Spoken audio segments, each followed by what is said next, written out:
everyone. It is now 6:30 PM. This is September 5th, 2023. This is the regular meeting for the Planning and Zoning Commission tonight. We do have a quorum here tonight. You have myself, Derek Parks. You have Kevin, which is on my right, Michael on my left, and we have alternate Brian Bell on my left, and Susie Mendoza on my left. And also too, with the city staff, we have Ben, which is Director of Development Services, and Emma, Planning and Zoning Manager. So the consent agenda items tonight, we have three items. The first item would be consider approving the minutes from the regular City of Red Oak Planning and Zoning Commission, August the 7th, 2023. The second consent agenda item is consider approving a preliminary plat, creating lots 1 through 6, block A of Project Cogno 2 for a data center complex at the property located west of North State Highway 342, east of Austin Boulevard and south of the Ellis County boundary line, identified with Ellis County property identification numbers 296689, 193166, and 191227, and situated in the Edmund Shirley Survey, abstract number 1013, and Pollard Kirkland Survey, abstract number 1354, City of Red Oak, Ellis County, Texas. Case number P as in Paul, S as in Sam, 23-14, requested by Charlie Fowler. The next consent agenda item is number 3, which is consider approving a final plat, creating lots 1 through 6, block A of Cogno number 2 for the data center complex at the property located west of North State Highway 342, east of Austin Boulevard and south of the Ellis County boundary line, identified with Ellis County property identification numbers 296689, 193166, and 191227, and situated in the Edmund Shirley Survey, abstract number 1013, and Pollard Kirkland Survey, abstract number 1354, City of Red Oak, Ellis County, Texas. Case number P as in Paul, S as in Sam, 23-15, requested by Charlie Fowler. Chair, I just wanted to point out that per the staff reports, those are all subject to zoning approval by the city council. So we're approving it tonight, subject to approval by final approval by city council. Okay, thank you, Ben.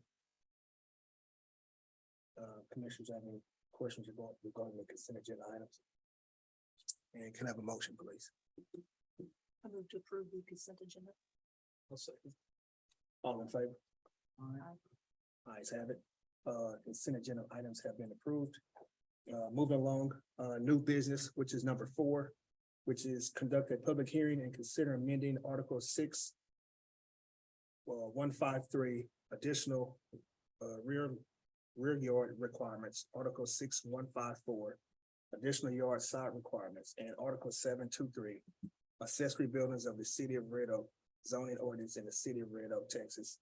Case number Z as in zebra, C as in cat, 26-27, requested by city staff. Emma, please. Good evening, Commissioners.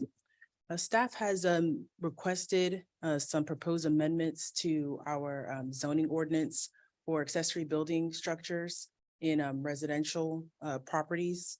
In general, the changes would allow more flexibility for property owners wanting to apply for building permits, and in turn would allow their value of the property to further increase. It would allow for taller accessory structures and an increased number of accessory structures on larger lots, accessory structures to be located closer to property lines, and establish setback requirements for patio covers. But I can quickly go over some of the major changes. Currently, a 10-foot rear setback is currently required for accessory buildings where no alley exists. This proposed change would allow a 5-foot rear setback with or without an alley. Another major change is that whereas an accessory building may not exceed 1 story in height, this proposed change would only restrict accessory buildings to 1 story on lots that are 10,000 square feet and larger. Sorry, 10,000 square feet or smaller. So if you're an R1, that's 10,000 square foot, you can have an accessory structure that exceeds that limit. Mhm. Mhm. Oh. And another major change would be that a property owner is currently limited to a maximum number of 3 accessory buildings per lot. And this proposed change would allow any lots that are over 10,000 square feet to have a maximum of 5 accessory structures. And if you have any other questions about some of the other minor changes, then free to ask. Okay. Thank you, Emma. Mhm. This is a public hearing. And with the public hearing, we have those who are for this item, you can go first, speak first. Please state your name and your address. And those who are against this agenda item, or if you just have questions, please state your name and your address, please. So if anyone here that's for this item or against this item, you have your chance to speak at the podium, please. If not, can I have a motion to close the public hearing? I'll move, we close the hearing. Second. All in favor? Aye. Public hearing has been closed. Commissioners, do y'all have any questions for the city staff? We go on to agenda item 4. I do. How does this Go ahead. compare to other cities in the county? So other cities, they're pretty similar to what we have, what we've been proposing.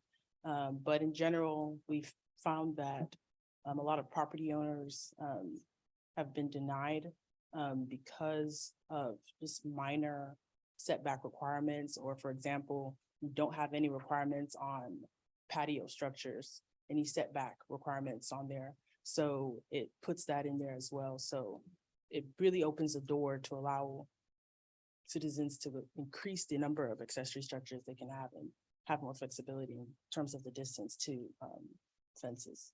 You know, one of our big issues is that the way the code's written, our code enforcement officer is out and he sees someone put up a shed, right? And so he says, hey, you gotta get a permit. Here's a letter, go down to the permit office, get your permit for your accessory building. And then they come in and we say, sorry, you can't do that because your setback's 15 feet or whatever it was, and they set it at 5 feet. And so what this does is it basically takes some of those cumbersome setbacks that were really meant for very large lots. Okay, so you're, 75 foot by 120 foot deep lots, that's fine to have a 15-foot setback. You just got more room. But on a lot that's, 50 by 110, it's hard to get an accessory structure on there. And, we internally talked a lot of different things, right? One of them was patio covers. We got tons of people putting in patio covers without permits. And we have to tell them to tear them down because they've exceeded the building. And that's horrible for us. We don't like doing that.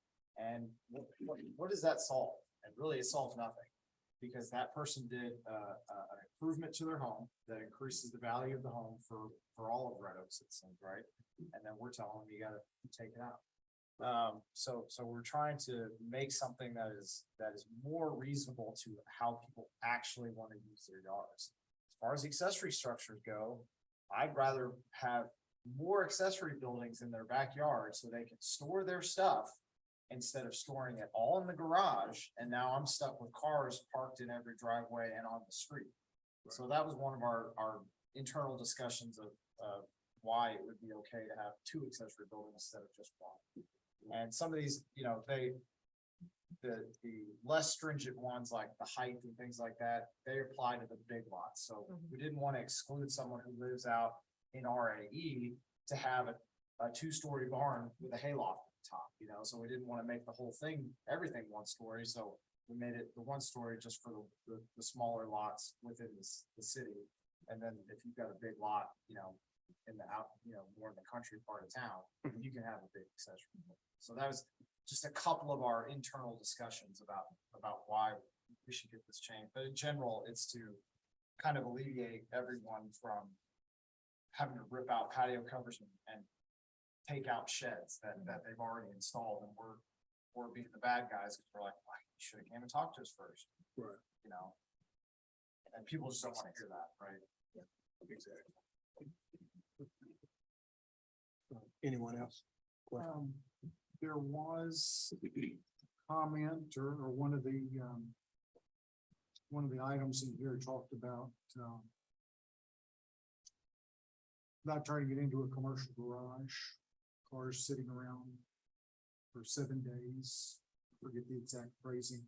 Is that to keep people from turning their backyards into? I think you're reading into the base ordinance. We're not changing anything. You're about not that. changing That's any of already that? in the ordinance. Okay. Yeah, I mean, you can't go from a residential use to a commercial use on your property. Nice. So, yeah. Just check.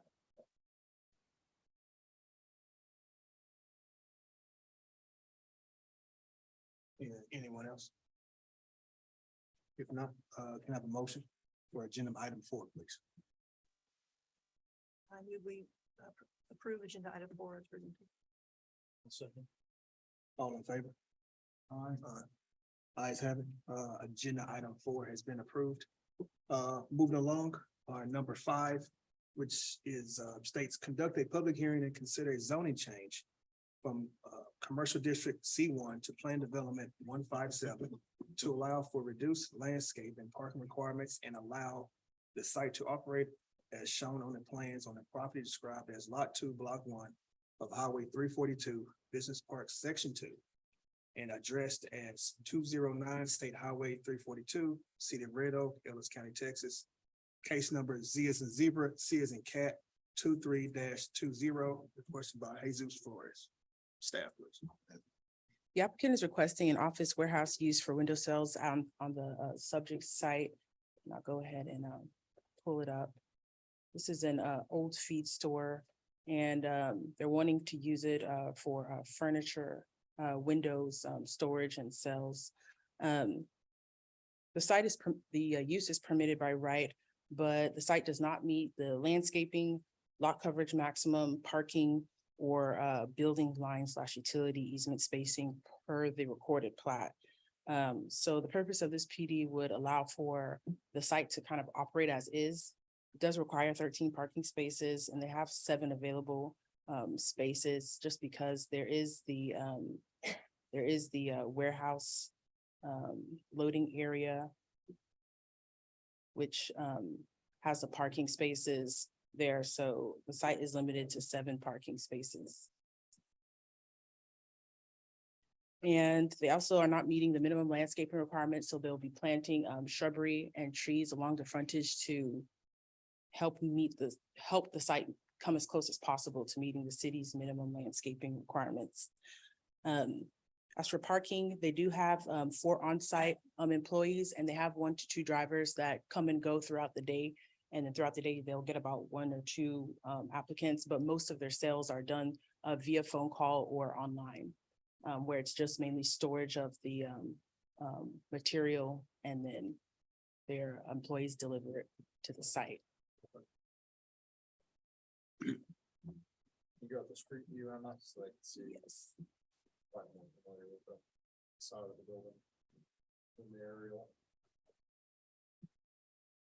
Street views at the top right. Thank you. That's this side. Yeah.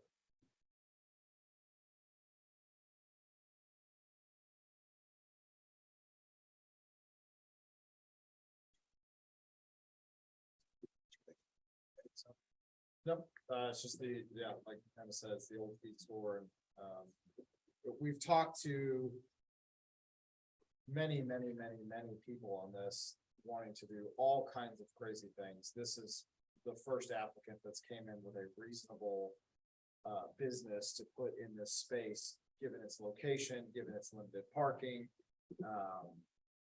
So like I said, it's the first kind of reasonable thing we've seen I think it's been vacant for like 3 years now, and we've talked to a myriad of folks about it. All right. Thank you, Ben. This is a public hearing. Those are in favor of this item. You can come to the podium and please state your name and your address. After those, that's for this item. Those who have questions or concerns, you can also choose to speak at the podium also. So those that are in favor of this item, you can come speak. Please state your Name and address, please.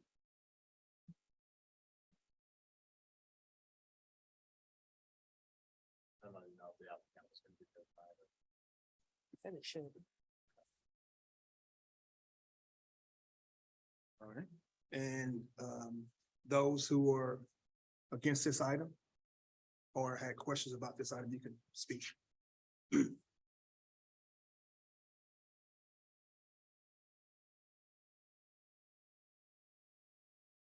And if not, can I have a motion to close the public hearing, please? So move.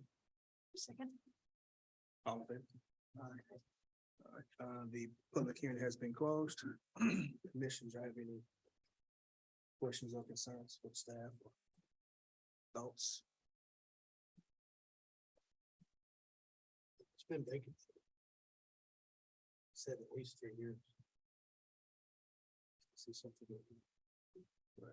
Yeah, if I remember right, this way before I got here, but the story was that when the feed store went in, I guess the EDC partnered with the feed store, to kind of put all that brick and stone on the front to try to dress it up a little bit. And then they obviously have gone out of business and have either been trying to sell it or sold it or, I don't know, but like I said, many strange applicants asking about all kinds of crazy business that they can do with it. Okay. New landscaping will help. That's good. They'll at least have to do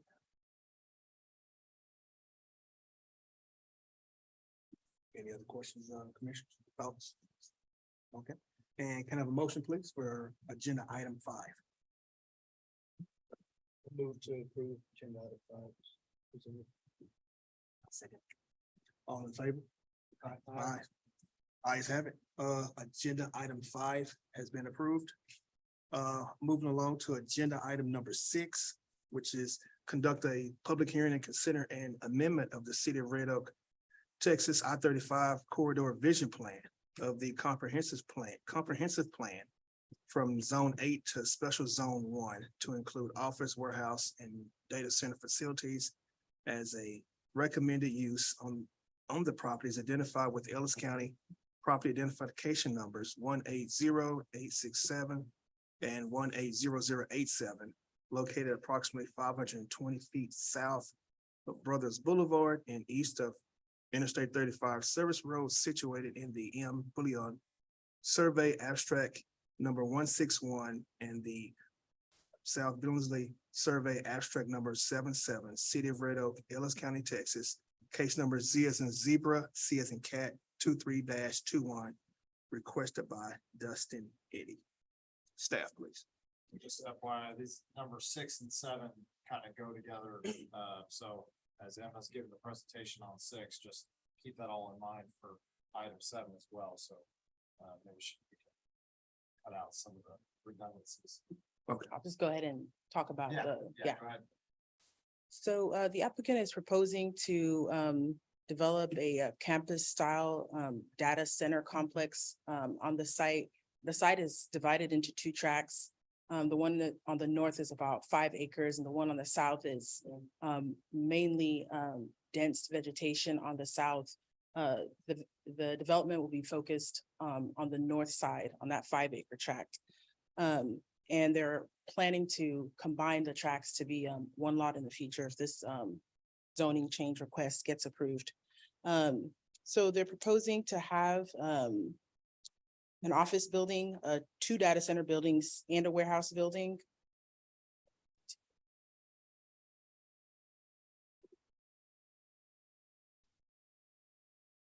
But the current comprehensive plan identifies this area for Zone 8 of the I-35 corridor vision plan.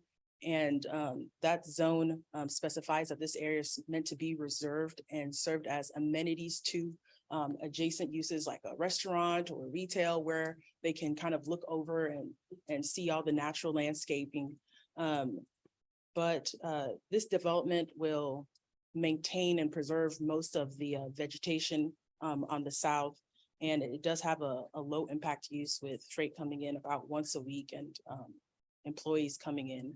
That's the main traffic is the employees coming in.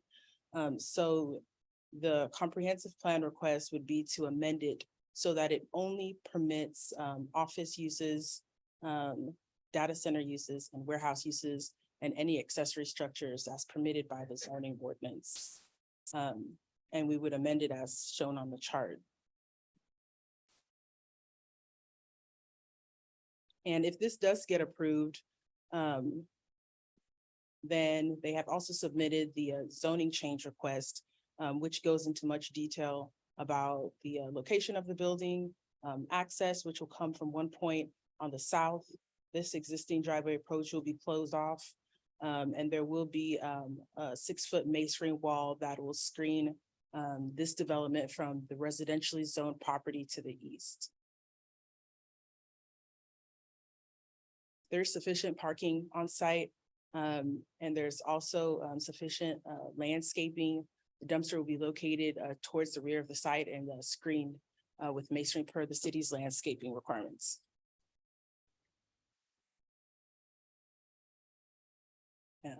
Pulling up some, it's a landscaping plan.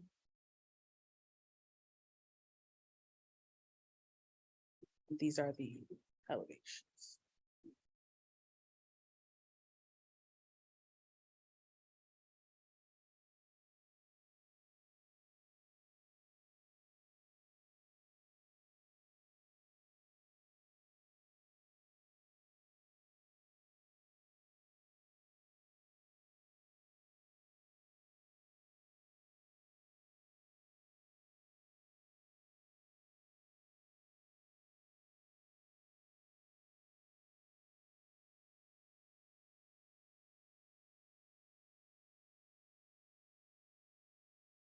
It's an aerial view of the site.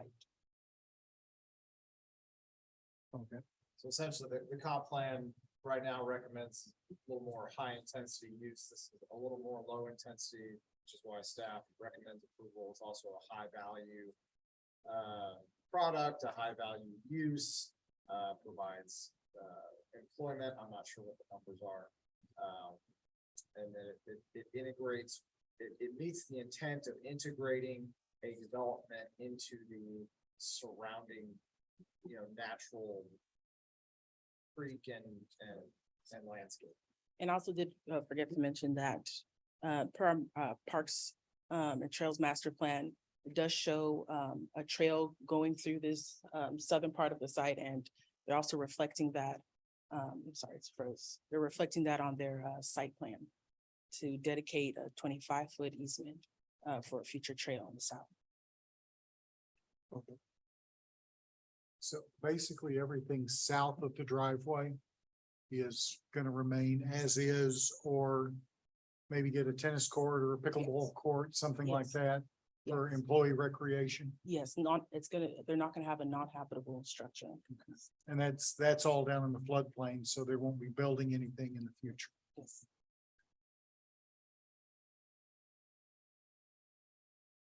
Thank you, Emma. Thank you, staff. This is a public hearing. Those who are in favor of this item, agenda item 6. You can step to the podium and give your name and your address, please. And those who have questions or against this item can go after.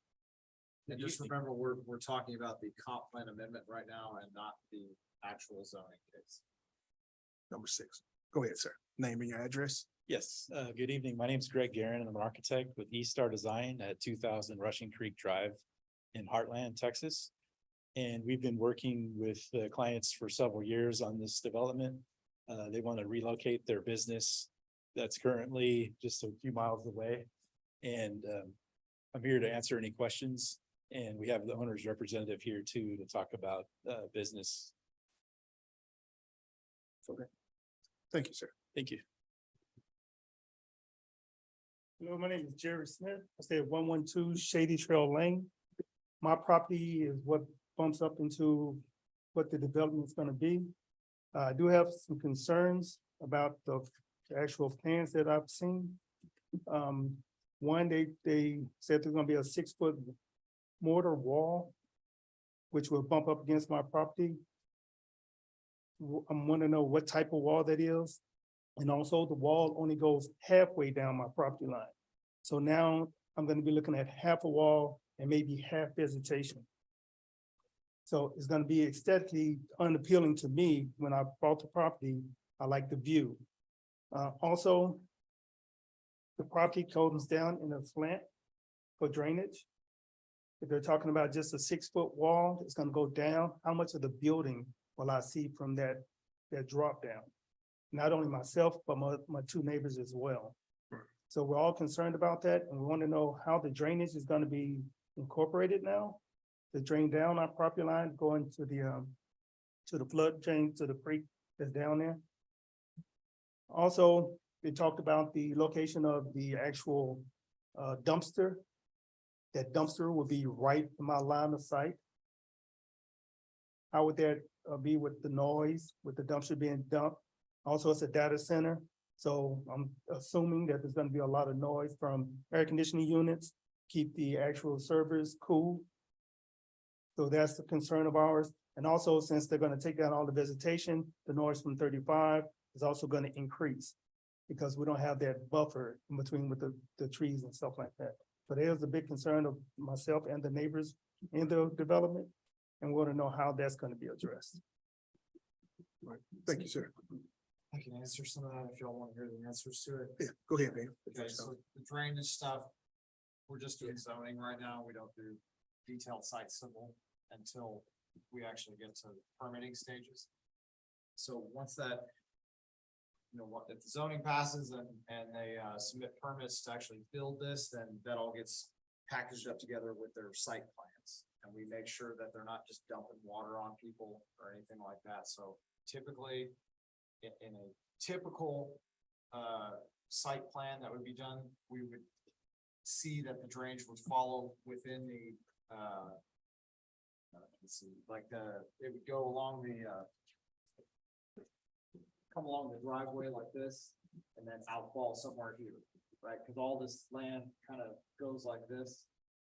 So it'll get collected all in here because this is higher here, right? So that'll fall all into the property, get collected into here, because these will all be like curved usually. They'll be curved, collect in here, and then dump out somewhere here to go to the creek. So we want overflow one to the right there. Into the property. Again, I don't have their site civils, but we typically would not see something. That would be an atypical drainage plan for something like this. Now, a little bit, may go, but not all this stuff that's now impervious, right? This won't soak into the land anymore because they're putting concrete buildings, right? So it's gotta all get collected into a system and then dump out into the creek somewhere or towards the creek somewhere. They won't collect it all here and shoot it this way, right? Like we wouldn't allow it. So that was one. The dumpster. So on this plan, the dumpster is about 60 feet away from the property line. It's also screened with a masonry wall and vegetation. So from I'm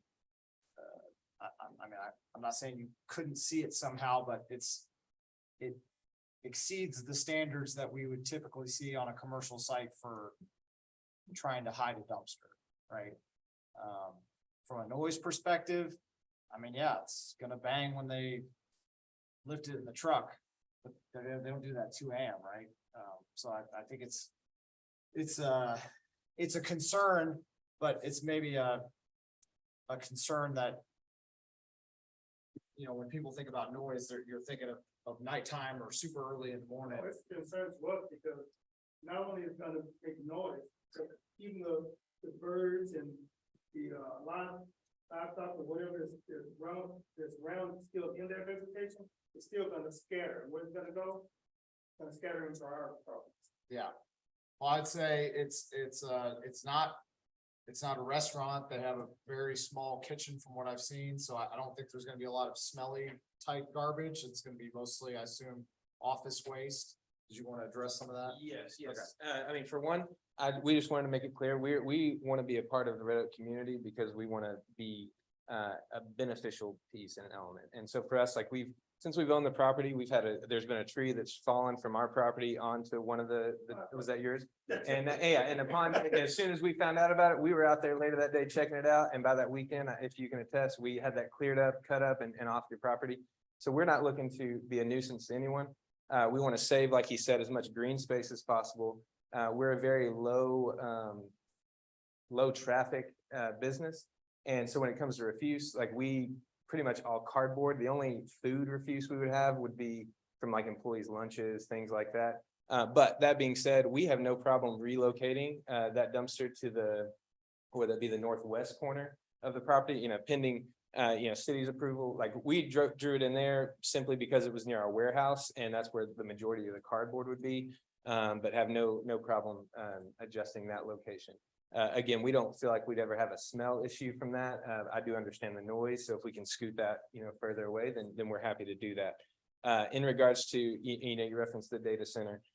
We do have a data center, and so when most people hear the word data center these days, especially here in Red Oak, you think Google, you think Microsoft, you think these Amazon, these big data centers. Ours is to serve small to medium-sized businesses. And so we currently house our data centers in Dallas and Plano. By leasing about 3 rack spaces in each of those. And so the data center we intend to build here in Red Oak, you can see from the buildings, it's going to be about 6,000 square feet. And the noise from that would only be heard if there was a power outage and our generators had to kick on and you would hear that diesel generator. And where that is intended to be located is going to be in a barrier between 2 buildings and one of those buildings blocking your direction. And so even the noise from that, we've tried to design to where any sort of a sound nuisance would be as baffled as possible. The servers would be active, but the power would all be run off the grid. It would just be if the grid goes down and we got to go to backup generators to power those servers. That's when you would hear the noise. Yes, I'm getting at the air conditioning to cool the server. Okay, yeah, so those, it's run a little different for a data center because of the power need. It's a water cooled system that's very low noise. We've already tested or demoed a few at other locations just to kind of get an idea of what we want. Yeah, the only thing I can really attest to there is the noise wise is very low because for one, we're still an active office too, so we don't even want that noise either. So most of the noise you would actually be thinking of would only be if you were inside the data center itself and hearing the noise from the servers and the generators that are powering inside or the power inside the building. So, but again, I do want to acknowledge that we look to be a benefit to that area, to the city in general, and definitely any other concerns you may have. We would love to have that conversation and do what we can.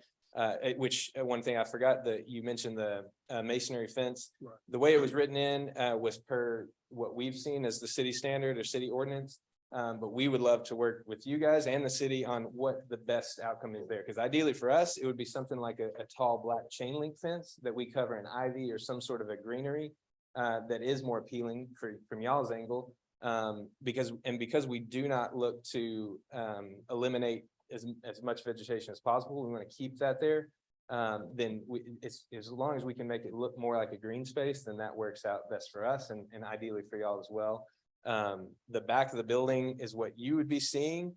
And so, we if it's a chain link fence, we can take that as high as you want, as we can and cover that in ivy as it grows and try to keep that natural look from y'all's angle as best as possible. But again, I feel like that would be more on the city side to give us that variance on what that material could be. So.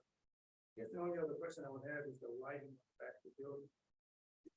Pretty sure you're gonna have lighting, is it pointed toward our houses, or gonna be angled down? It would be angled down. Yeah, because we'd have cameras and such that would be covering those areas, but mostly angled down. And yeah, it's inobtrusive. Right here, right? As your lighting. Correct. Yeah, most of it honestly would be angled back toward the building from a pole, like he was pointing out, a pole. Wasn't sure what that was when I was reading the actual schematic, but that was the lighting, that's why I thought of that. Yes, no, for sure, for sure. Is there a certain distance? I know you talked about the fence. Do we need the site plan to kind of figure that out, or is how far the fence? the masonry fence or whatever fence we come up with, how far does it go down? Or is on that parcel? So it can't go into the floodplain. So the issue here is we've got a lot of floodplain and we can't have anything vertically that is gonna, inhibit the flow. In the floodplain, so that's kind of where that, or why the wall was stopping where it was. Okay.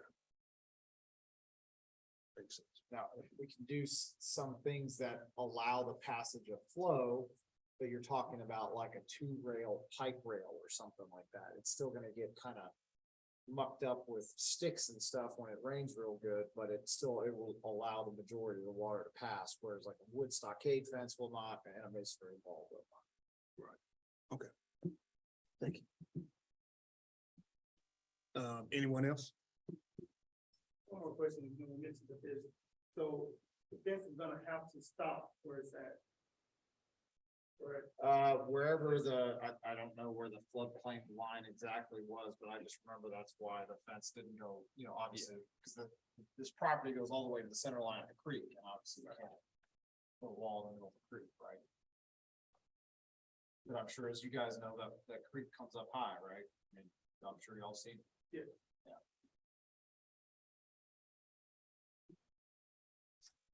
All right, anyone else for this item? What's your name, sir? Dustin Eddy. Thank you, Dustin. We did receive a letter from 305 Collins Street. That individual was against this item, which is item number 6. Anyone else? Can I have a motion to close the public hearing? So moved. Second. All in favor? Aye. All right, public hearing has been closed. Commissioners, any questions or concerns? We're going to agenda item 6. So even though the whole property is being reclassified to allow them to put these two other things on it, most of it's in the floodplain, so you couldn't actually get that done, is that correct? Right, so you kind of see this line here, there's not much to be done really below that. Just because it is in the floodplain. And right now, their current zoning application doesn't have any buildings or any structures down there or anything. Emma, could you go back to the satellite view?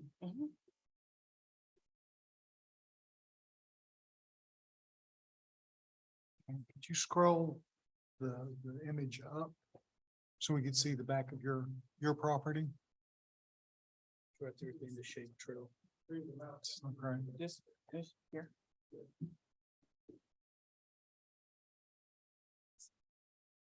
Yes, right here.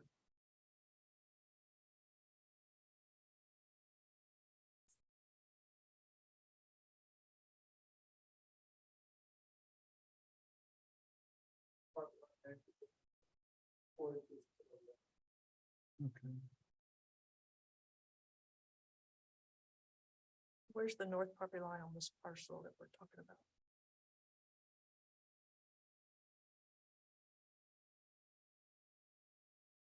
Probably, I mean, where does that jump fit? on CAD real quick, that's probably the best place to see all the Oh. parcel lines.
Commissioners, have any questions? Or concerns? Did this come before us several years ago? on council. May have been discussed. Don't know that it came as y'all never submitted an application, right? No, we haven't submitted an application. It was about a year and a half, 2 years ago that we came, I believe it was a P and Z meeting. Just as an advisement, I guess is what it was Okay. called or something, where we kind of presented an idea and. Which one of the other things you'd mentioned, the drainage, and obviously because we're focused on the zoning and. The comprehensive variance. One of the big pieces for this property is a detention pond that would be basically right in the middle, just south of that where the line cuts through there. With the idea of that being at least an acre to 2 acre size pond that we can even stock with fish if we wanted to, but that would also serve as that drainage for the larger property to kind of help answer that question you had too. Again, like we haven't gotten into all the civil MEP element of the full site plan, but that did want to mention that as well. Thank you, Dustin. So if I'm looking at the district line. Is this line basically this blue line? Yeah, so it's two parcels. Two of property. parcels. This one's not gonna change. It'll have the road will come up through there. Will come up through here. Yeah. Like that. Yeah. But most of this that's all floodplain. Yes, with all remains. And other than a tennis court or a pickleball court, I mean, the yeah, trees and everything will pretty Right. much stay there. yeah, and that's why, we have a parkland dedication through there for a trail easement. Flat work can go in the floodplain. It's We're not gonna, vertical structures that, are valuable. And then additionally, you don't want any inhabitable structures. Right. in the floodplain. But roads and sidewalks and things like that are not a big deal.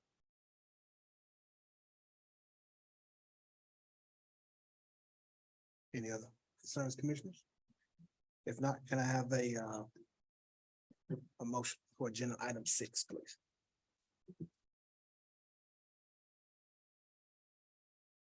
We approve agenda item 6 as presented. A second. All in favor? Aye. Nays, no vote present. voted present. Ayes have it. Agenda item 6, has been approved. Agenda item 7 is related to agenda item 6. And, it's also to a public hearing and consider zoning change. Ag to Plan Development 158 for the development of an office, warehouse, and data center facility at the properties identified with Ellis County, PID numbers 180-867, 180-087, located approximately 520 feet of Brothers Boulevard and east of Interstate 35 Service Road, situated in the M. Bullion Survey, abstract number 161, and the S. Billingsley Survey, abstract number 77, City of Red Oak, Ellis County, Texas, case number Z as in zebra, C as in cat 23-22, requested by Dustin Eddy. And the staff, pretty much went over this, prior, anything want to add or? Fine with that? Okay. And since this is a public hearing, those are in favor of this item, you can speak. Those are against this item, you can, go after those individuals, please.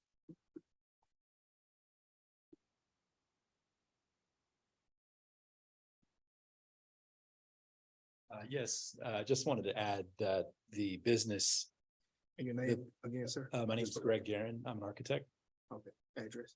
2000 Rushing Creek Drive, Heartland, Texas. Thank you. And these buildings, the 3 buildings on the right are 6,000 square feet. And they're 1 story. And the parapet is shown at 25 feet. So they're very small buildings. They're not intensive warehouses or intensive commercial uses. I just wanted to point that out. And then the 2-story office buildings on the front towards Highway 35, Interstate 35. And the back warehouse building, 6,000 square foot, one-story building is about 80 feet away from the property line. Okay.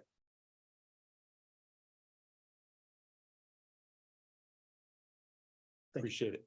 Thank you. Thank you. Anyone have questions or against this item? We did receive a letter stating individual located 305 Collins Street is voted against this item tonight. Can I have a motion to close the public hearing, please? So move. All in favor? Public hearing has been closed. Commissioners have any questions? We're going to agenda item 7.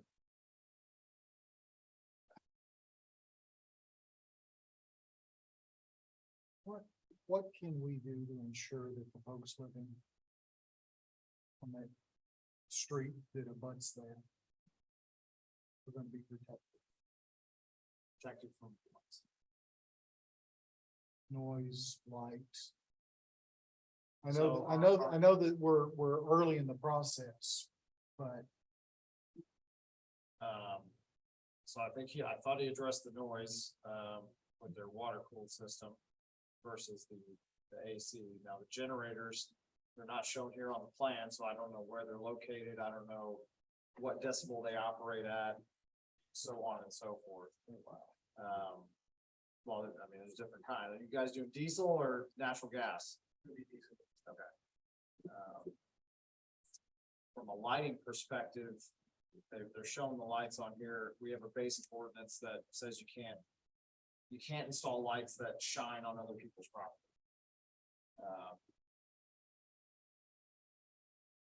And, you know, they're about,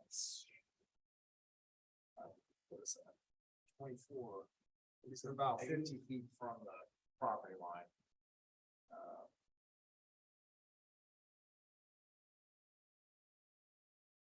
But, you know, what the comp plan currently says is build a Home Depot there. Right?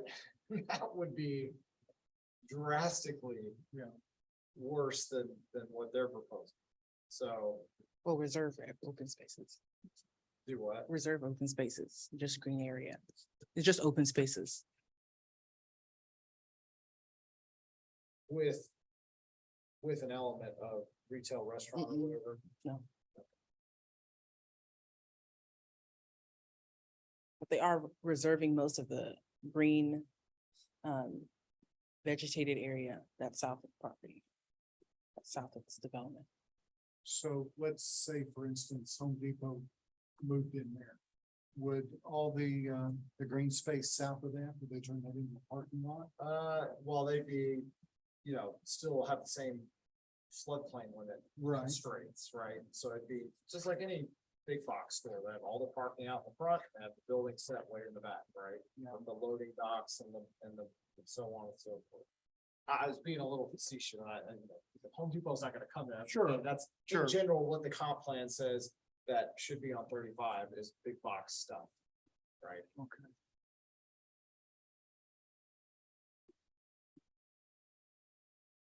What's your Like- concerns?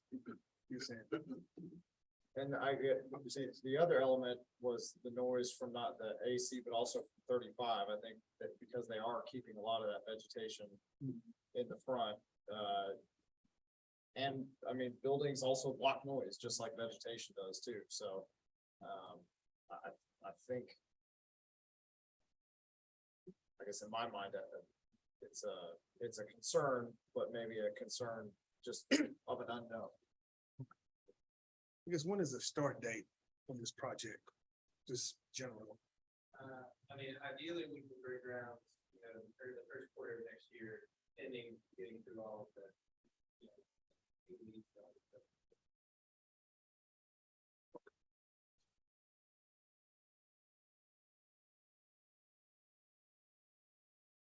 Thank you, Kathleen. I'm just concerned about something like this being next to a residential neighborhood. That backs up to property on highway, right?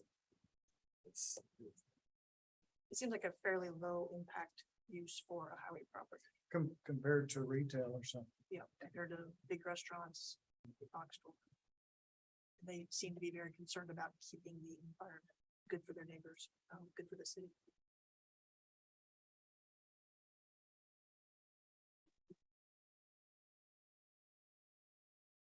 Anyone else, any questions or concerns?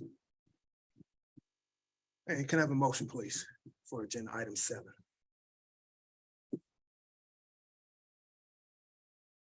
Move to approve agenda item 7. Second, All in favor? Aye. Aye.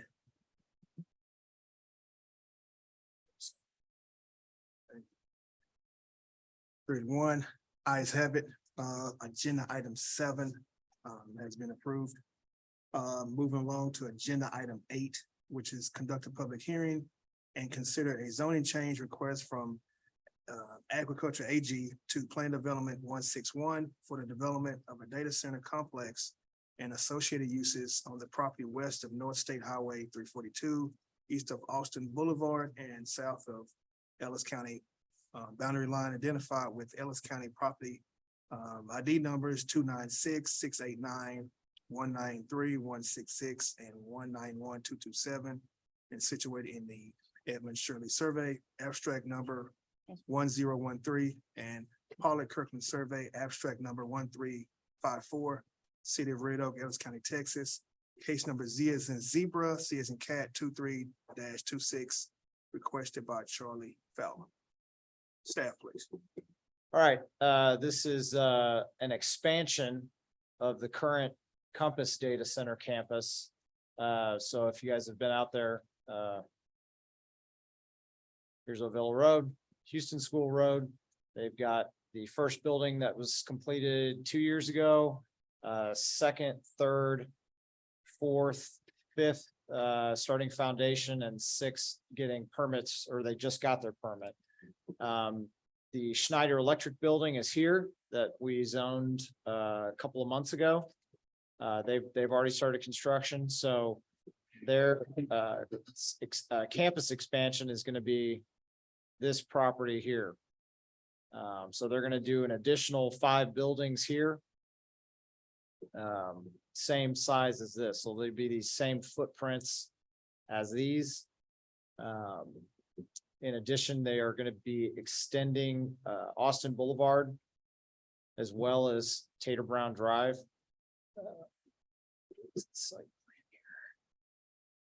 So here are the data halls.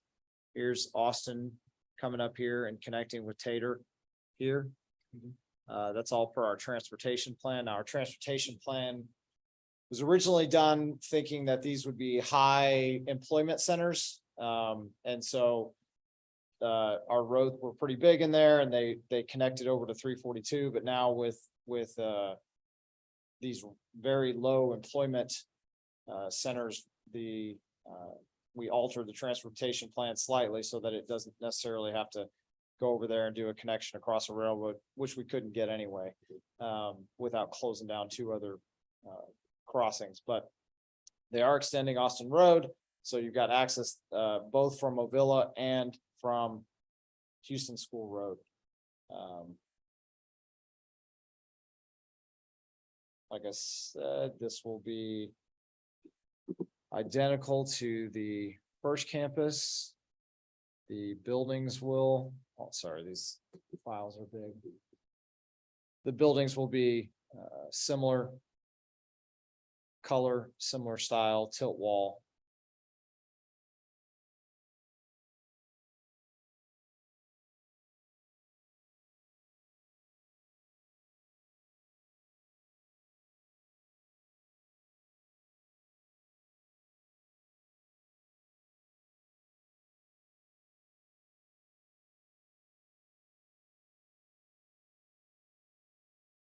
So same colors as they used on the other campus. And same buildings. They are massive buildings, 250,000 square feet, all full of servers.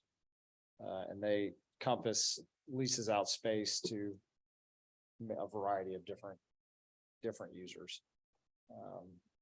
They are providing a lot of landscaping along Austin and Tater. Let's see if I can get a good overview. So trees every, I think 80 feet and then shrubs in between.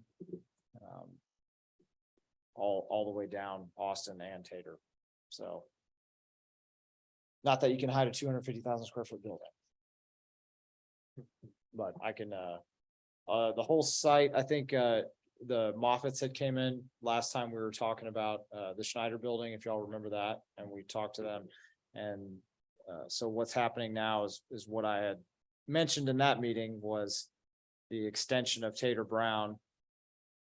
If y'all remember, their concern was the street ended right here. Right.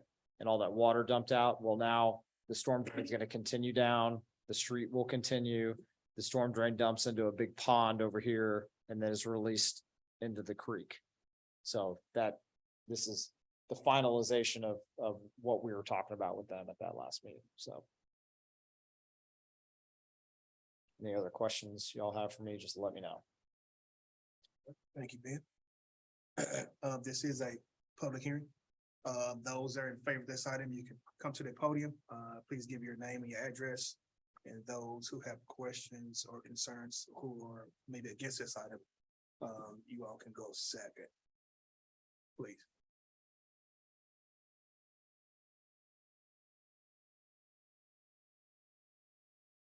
Go ahead, sir. Good evening, Chair and Commission members. Charlie Fowler with KFM Engineering. I think Ben had kind of summarized what's going on here, the continuation of the campus. Happy to answer any questions. Thank you, sir. Can I have a motion to close the public hearing, please? So move. Second. All in favor? Aye. Public hearing has been closed. Commissioners, do you have any questions? Mr. Fowler's here, or you have any questions for the city staff regarding agenda item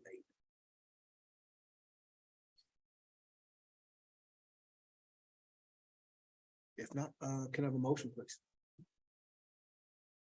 I move we approve agenda item 8 as presented. Second. All in favor? Ayes have it. Agenda item 8 has been approved. Moving along, agenda item 9, conduct a public hearing and consider a zoning change from C1 to Plan Development 160 to allow for reduced landscaping and the site to operate as shown on the plans on the property described as Lot 2A, Block A of Red Oak Business Park number 1 and addressed as 401 State Highway 342, City of Red Oak, Ellis County, Texas. Case number Z as in zebra, C as in cat, 23-24, requested by Bob and Rena Bauer. Staff, please. Sorry, I'm still scrolling through here. So a tenant is requesting for a certificate of occupancy for an office, showroom, warehouse use for pool services. They have been in operation, but the owner has owned the site since 2014. And when they did come to the city for a certificate of occupancy, landscaping or parking, none of it was vetted. So they have been in operation, but they were, city staff did go out there and let them know that they had to get a certificate of occupancy to operate. So the PD, the purpose of the PD is for essentially landscaping. And also there were a couple of changes that are going to be made on the site.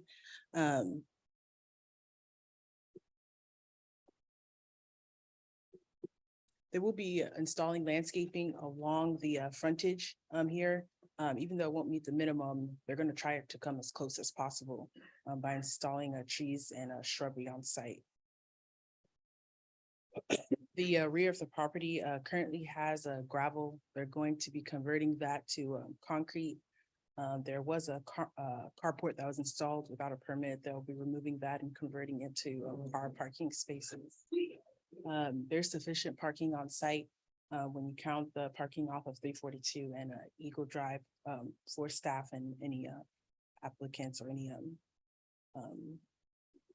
customers that come to the site. We'll be adding a screening to the dumpster along Eagle Drive to the rear, a masonry screening per city requirements. Actually, pull that up.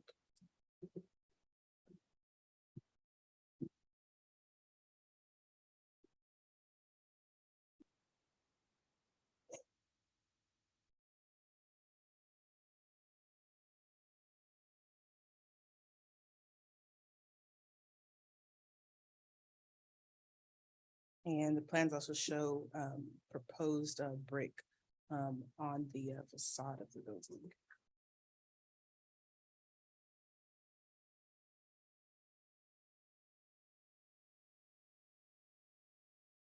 Staff does recommend approval of the request. All right. Thank you, Emma. This is a public hearing. Those are in favor of this item, you can go first. You can come to the podium. Please state your name and your address, please.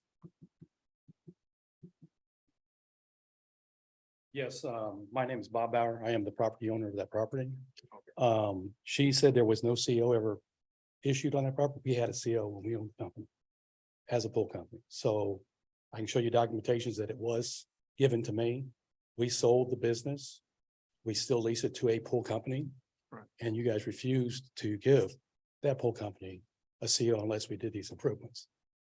So I was a little confused about that. So we went ahead and went through and spent the money to get it surveyed, to get it done. Went through several revisions with you guys. Right. And then turned around and finally are to this point here. Okay. We're willing to do the work. But in this process, it's been pretty chaotic the last year. With all the process we got to go through, all the stuff we had to do. And then we find out the brick is optional.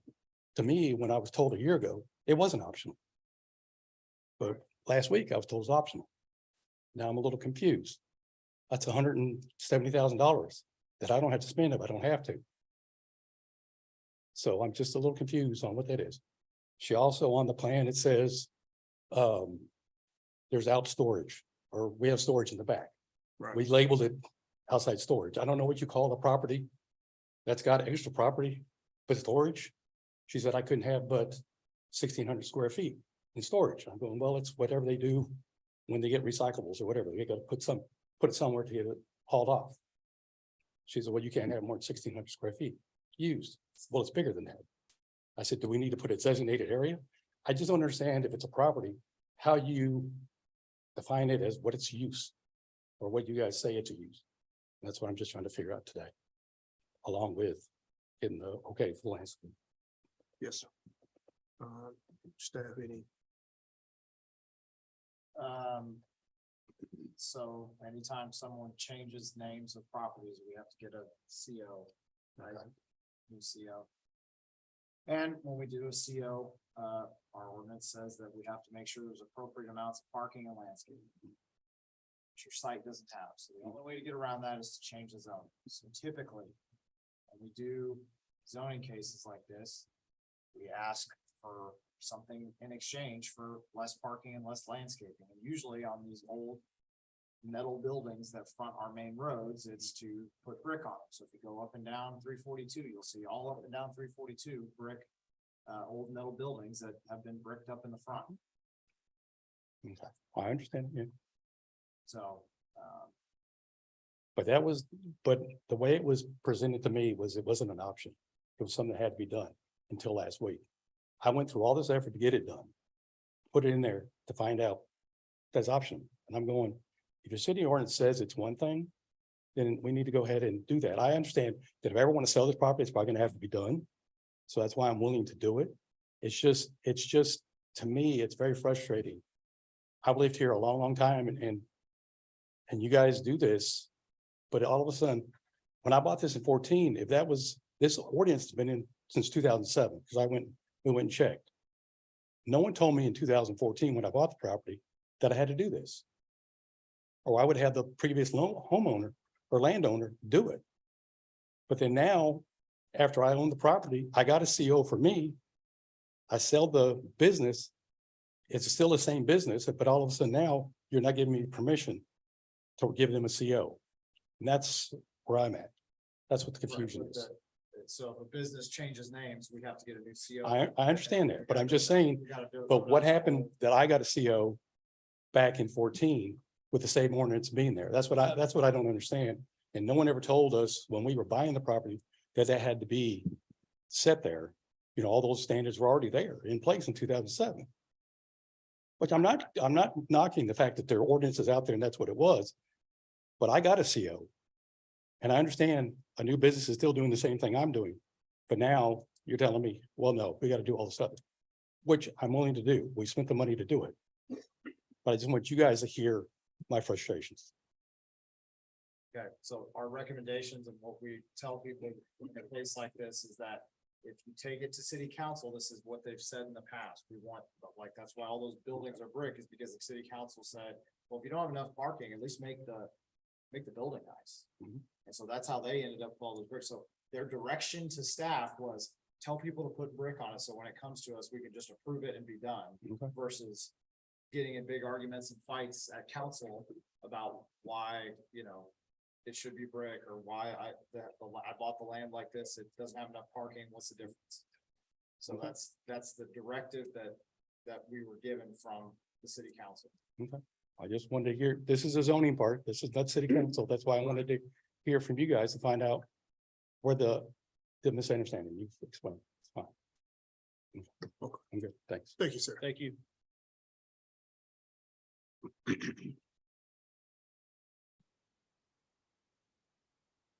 Anyone else? Does have any questions or for or against this item? If not, can I have a motion to close the public hearing, please? So moved. Second. All in favor? Aye. Ayes have it. Public hearing has been closed.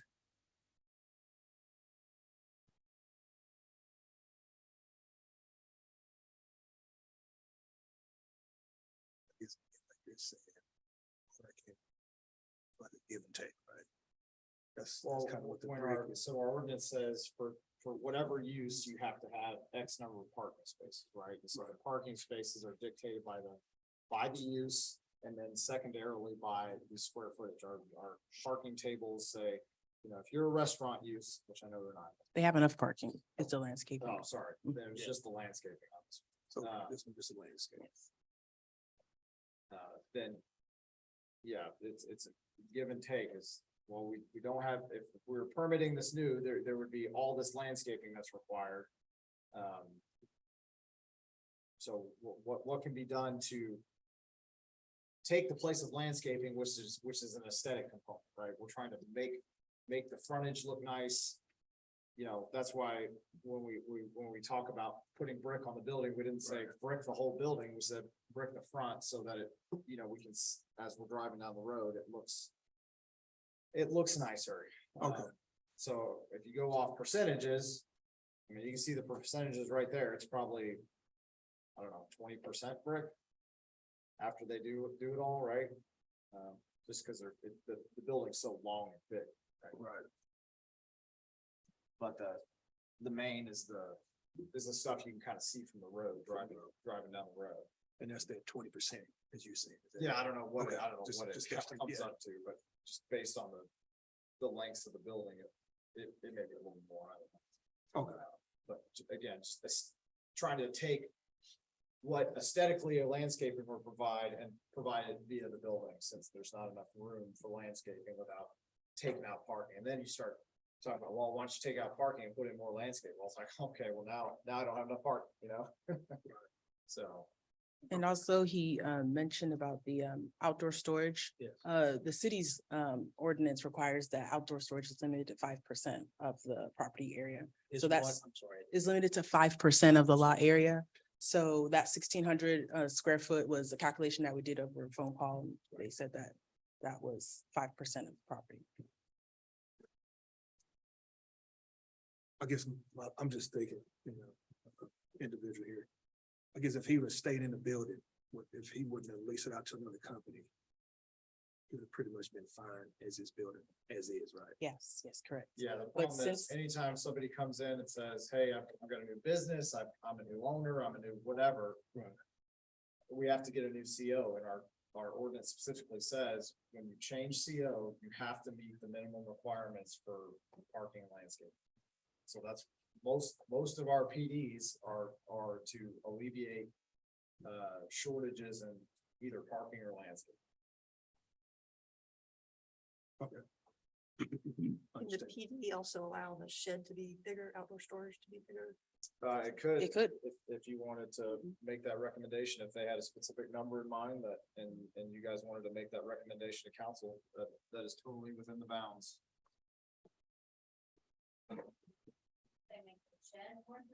The storage. To allow- Outdoor storage. To allow larger outdoor storage. Yeah, so if you know you need 3,200 square feet, I don't think they need it. We just had a label with something. I don't know, what would, I mean, you had the architect put out this work. It's just these properties out. What are you gonna put on? I mean, maybe go trailer, maybe go, you know, extra buildings or whatever. It just. What is it? It's unused land. It's, you use unused land or Oh, so what are you going to find? there's not a storage building existing? There's not gonna be any storage per Ah. se. It's not gonna, everything that they have is without storage. Okay. This is just extra properties out there that's wet. I thought I was talking about this existing shed that we I'll see. give on it the- a site plan, Emma. Out, You know.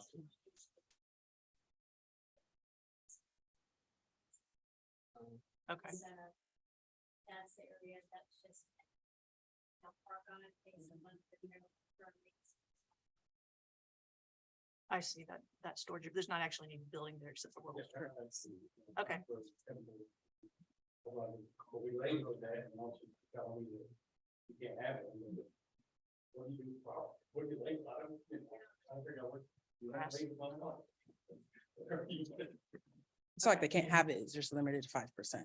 But as you mentioned, you can, the PD allow it to be larger than 5%. But also if you don't want it for storage, then it can just be labeled grass or open Right. area. Right. I mean, it could be a myriad Okay, labelings. okay, so that's easy, like, fix. I just changed it.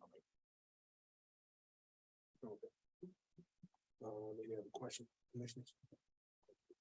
Can I have a motion for agenda item 9, please? Move to approve agenda item. I'll second. All in favor? Aye. Ayes. Ayes have it. Agenda item 9 has been approved. Moving along to agenda item 10 is conduct a public hearing and consider a zoning change from PD 28 to PD 28R for the development of a condominium complex on the property described as Lot 2B, Pleasant Ridge Retirement Community in Ellis County, PID number 230930, City of Red Oak, Ellis County, Texas. Case number Z as in zebra, C as in cat, 23-25, requested by Ben Talib. Staff. The applicant is requesting for approval of a concept plan to construct a 16-unit condominium complex for those that are 55 years and older. This is just for a conceptual approval. And if it is approved, they would have to come back and submit a detailed site plan, landscape and elevation plan. The site is proposed to be gated with masonry along the front and with wrought iron along the front and then with masonry along the west, north and east sides of the property.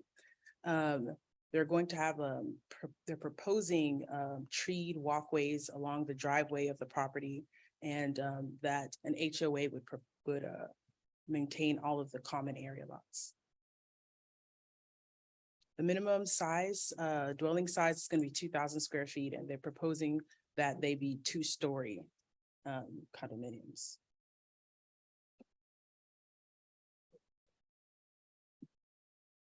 Thank you, staff. And they were age restricted or not?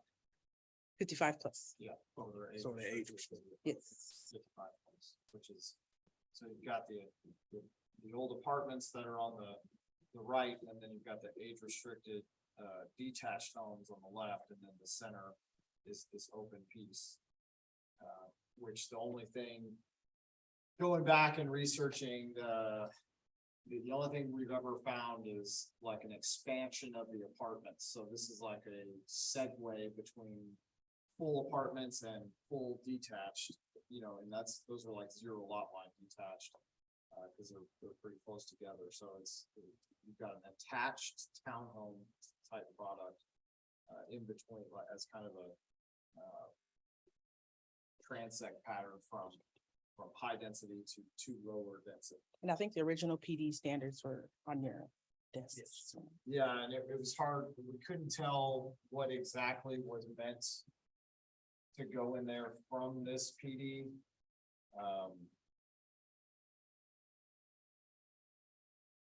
And what the original intent was. Like I said, I've seen an old layout for an expansion of the apartment, so this is less intense than that, but more intense than the detached products next to it.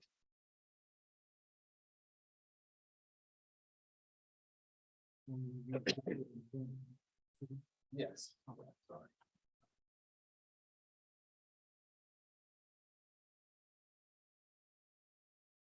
Just to the southeast, it's an age restricted fourplexes, right?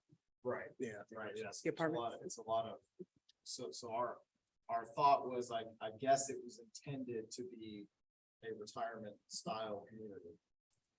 Yeah, this just to the west is also Yeah. limited to elderly. And across the street.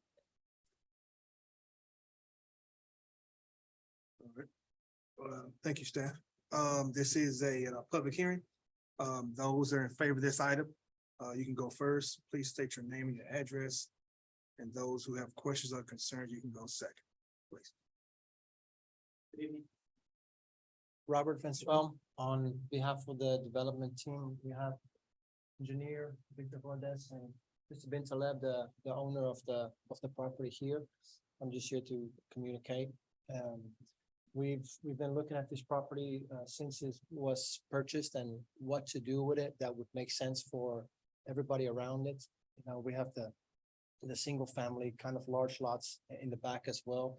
So obviously we couldn't do anything commercial in there with the limited access to create too much traffic. So we thought that this would be a nice a complement to everybody around it. And we've worked through numerous comments with Ben and Emma to try to come to a product that we think makes sense. And also from our research in surrounding areas, there is a need for this age restricted space that we've noticed that a high percentage of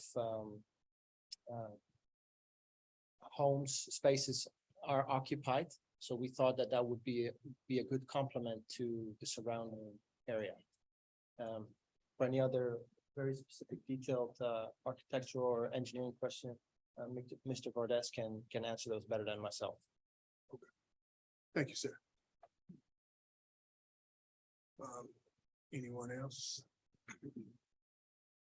If not, please. Good evening. My name is Jesus. I'm up for the Windows of Chewy. There's that, the address says 209-342. And yes, my concern is about what we gonna do with the parking lots because they said we don't have now. And really, I want to just fix that place and put my business Is there. that the? We already passed yours, man, so you're. Oh, yeah? Yeah, Oh, yeah. Okay. You're gonna say, yeah, that name. so you gotta come to Jesus. council next week, though.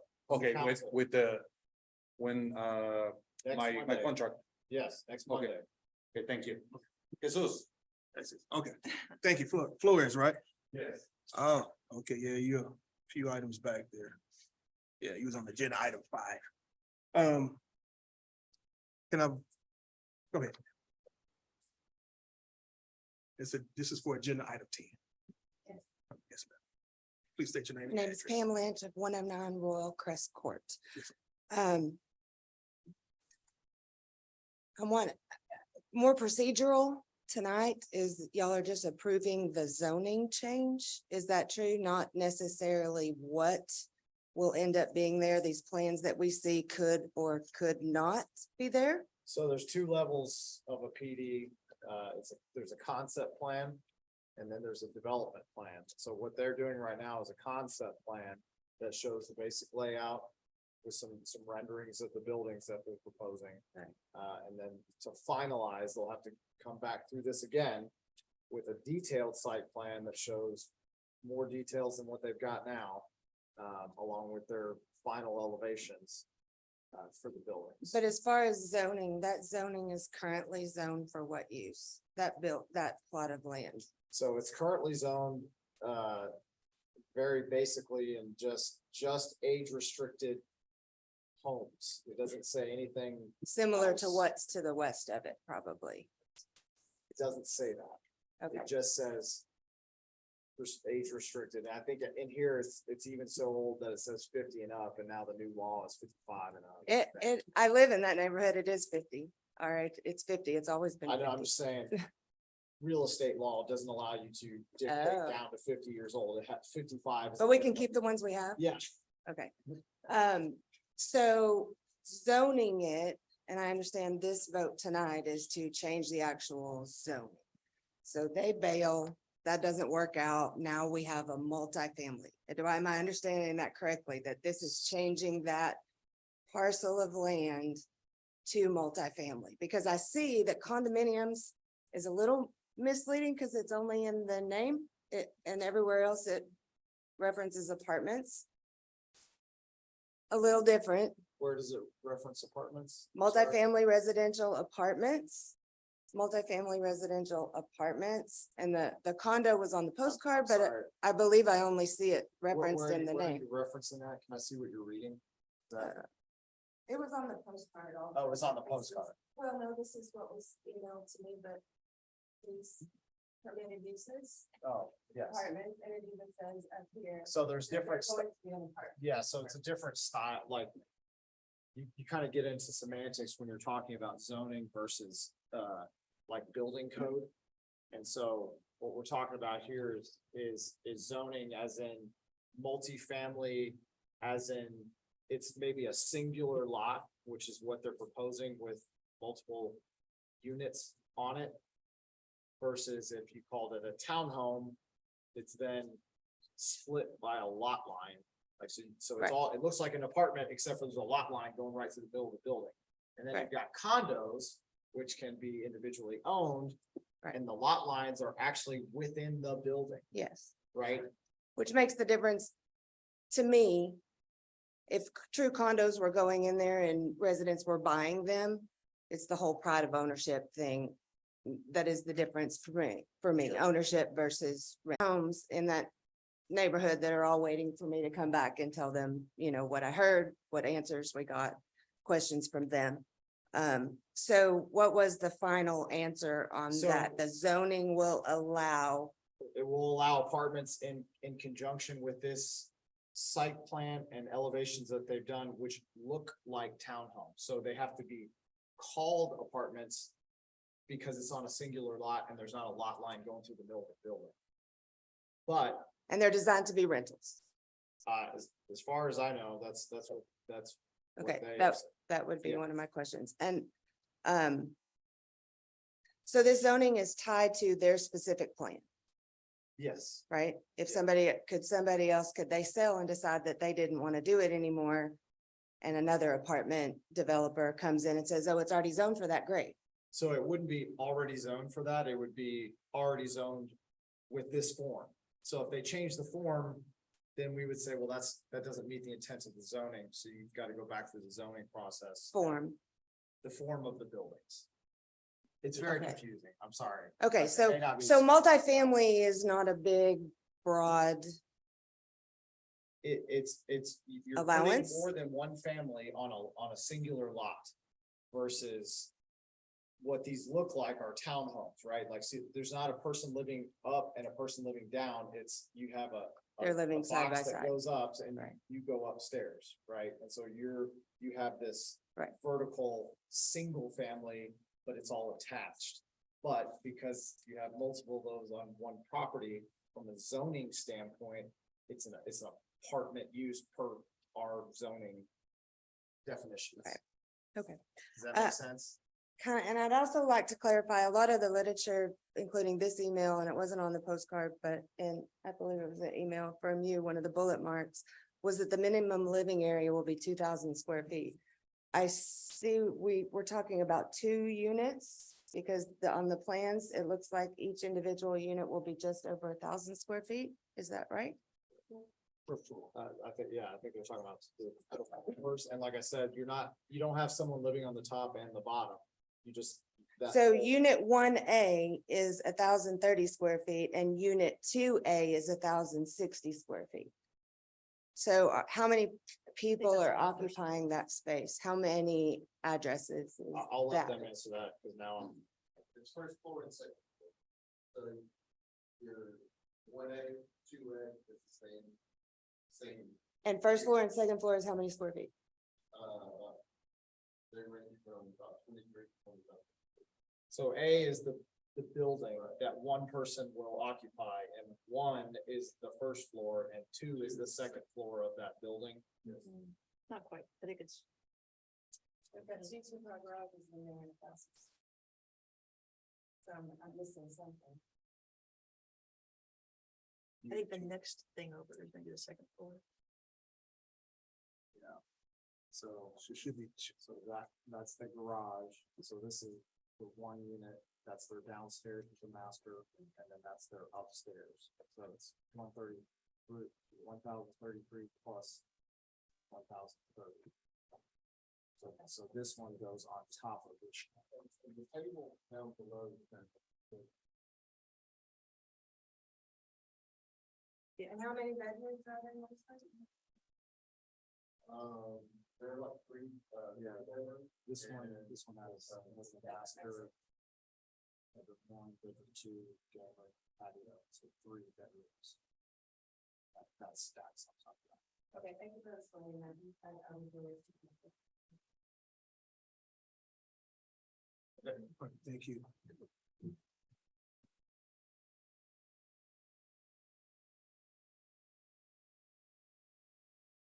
Gene Bond, 5435 Cripple Creek Circle, Midlothian, Texas, 76065. I'm neither for or against this project, but I did want to contribute one item. The definition of a condominium is a building or complex of buildings containing a number of individually owned apartments or houses. Each of the individual apartments or houses in a condominium complex, the system of ownership by which condominiums operate, in which owners have full title to the individual apartment or house and an undivided interest in the shared parts of the property. Only reason I contribute that is because if we're labeling these condominiums and it is a for rent use, for rent property, that could probably be confusing to the general public. So I just wanted to contribute that information. Thank you, Mr. G.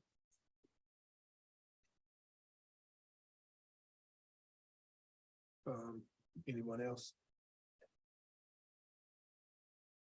We did receive a email against this item. 105 Royal Crest Court. And can I have a motion to close the public hearing, please? So move. Second. All in favor? Aye. Public hearing has been closed. Commissioners, do y'all have any questions or concerns? Where was the letter we got or email? I was just looking through the documents in the packet. So I need to, I just want to consider.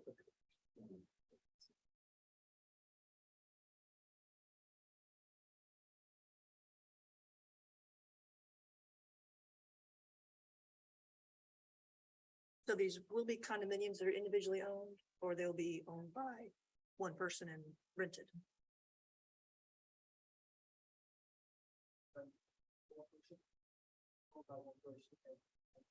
Okay.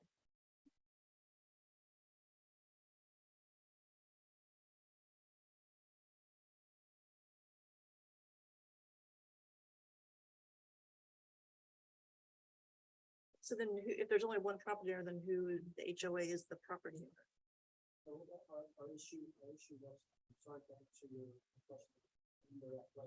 We have the opportunity to do one lots or multiple lots. We thought that this could be the easiest way to go about it. But- The HOA is being established, and then change the green space. But the only person paying HOA dues is the owner anyway, right? Okay.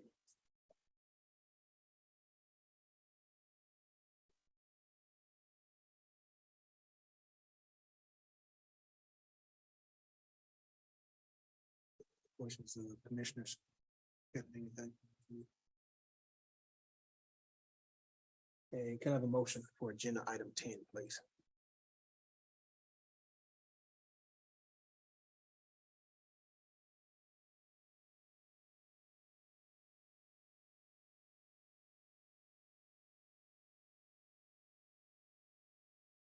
Any questions or want to discuss or talk about? before we-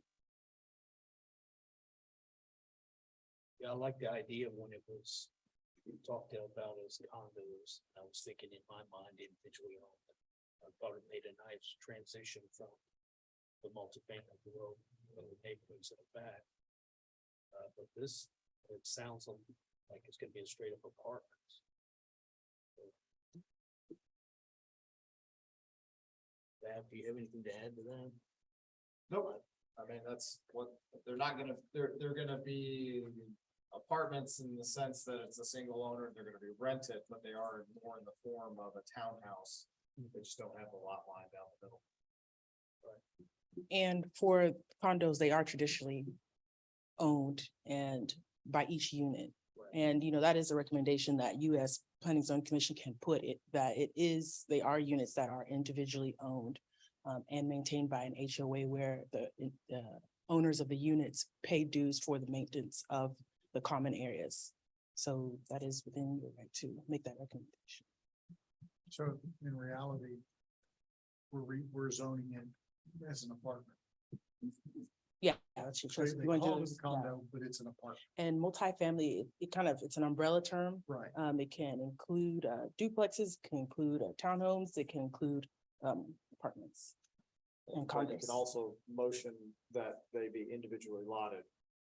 So that it's not technically multifamily, that it's more.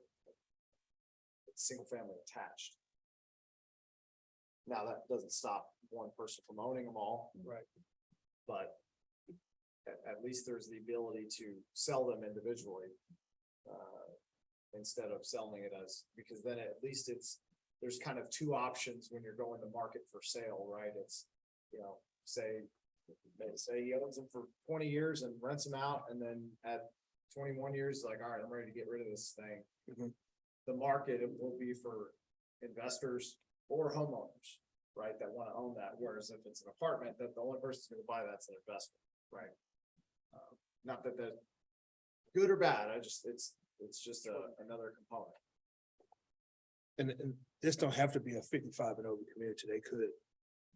It could They're be. proposing it right now to be 55 and up, because I think that's kind of what's around it, that's what it seems like the original PD had kind of slated for the area. Right. But that would be tied to the whole thing, so, you know, realize that even as a rental, it's still gonna be, they're gonna have to go with 55 and up residents. May I add one thing? So the reason why we propose it like this is in a two-step process with this here first, and the city council. That's it, because we want to make sure before we incur any more costs, that we're going in a specific direction that everybody is in agreement with, and being in between three different types of developments, we wanted to make sure that we're going in a direct, line that all agree on. We don't necessarily have a problem at all with what Ben said, being able to sell them separately. That's to your point, we have no problem with that. That's the way they don't want to go. That's an easy change for us. As long as we know before we continue in this process and, you know, getting the drainage and getting all that stuff organized, we want to make sure we're going in the right direction. But let me tell you what that does if we start individually lotting. Okay, now we own the street, we own the water and sewer. And all of a sudden, a development that was worth, I'm just throwing out crazy numbers here, 20 million on our tax books are now still worth 20 million, but we've got $5 million in liabilities on it. Or if it's not individually lotted, it can be put in the zoning ordinance that they're sold instead of rented. As a condo is traditionally. Yeah, I want to defer to Bob on that. Have you done that before? Because I thought that was not. Yeah, that's something I've heard. That's what a condo is. They're owned. Yeah, but I can start 20 LLCs and buy them all individually. Yeah, but that would, Yeah. you could do that with single individually lotted. So. And I could see there being a market for rentable housing for 55 and over, people don't want to own something or don't have the funds to own something. At least these look very nice if they're built the way the concept goes. They wouldn't be right. Apartments, right? And I guess they still could have called this a 16 unit over 55 apartment complex too, right? It wouldn't- Yeah, the it's just condo- Well, condos is that the units are owned. And then there's an HOA maintaining it, whereas an apartment, a multifamily is just one person Right. owning the entire property and And of that's what course this the is gonna property. be. Yeah, Right, so if in- they're proposing. that's what it's right, gonna be. and that's where you all can come in and say, hey, we want this to not be that. We want it to be a true condo, or we want it to be individually lotted. But then in that case, the city is responsible for the maintenance of the roads and stuff like that. But if it was gonna be a condo, it's gonna be one lot, and then saying that each has to be owned. But the HOA will maintain all of the areas. So if you allow it the way they present, where there's gonna be one owner. But we'll have opportunity to say, when they come back with their more detailed plans, yes, we like that, or no, now it's just like an apartment building, we don't like that. Yeah, so that's where, when we get to the detailed stuff, that would be more about the form of the building, like the architecture, The in landscaping. this case, they're doing like the muse layout where the buildings kind of front each other, they don't front the street, stuff like that. So there's nuance there that we could get into from that perspective. But if your goal is to have them be individually owned, then that would be the recommendation I would make to council, whether that's in condominium form or townhome style form lotting. And let them either present whichever one works better for them to council or, but I mean, what it sounds like is you just want to be individually owned. Even like I said, there is a need for this kind of rental for 55. Not everyone can afford buying a home. I think there is a need for this specific thing. This one was just the way it's, I guess it's called. It's a condominium. Yeah, we just don't like the term condominium in there, right? Yeah. If it's gonna be singly owned, we'd like it to be called apartments, so it's not, Yeah. it's kind of misleading, yes. Yeah, that's what I'm Condominium, thinking. Yeah, you say condominium, I'm thinking like separate, but it's not. Yeah. So it's really 55, I guess it's proposed to us as a 55 and over. Condominium. 16-unit apartment complex. That's what when I read it, that's what I'm thinking about. based on- That's my interpretation. Yeah. It's apartments. It's an apartment. It looks like a townhome or a condo, but it's an apartment. Yeah, it's an apartment complex for And proposed to be If you say 55 that, plus. then the neighbors, Right. will look at it going, yeah, we don't want an apartment. For as long as it's restricted to 55 and above, and we'll be able to have input on the design. I feel like it's a safe. Makes sense. I can agree with that. If we- I just propose 55, restricted 55 and over. I think this one's a condominium. Just put 55 and over apartment complex or what? I mean, pretty much that's what it is. Yeah. With the age restricted. That's what I'm thinking. What do y'all think? What are you thinking, Mike?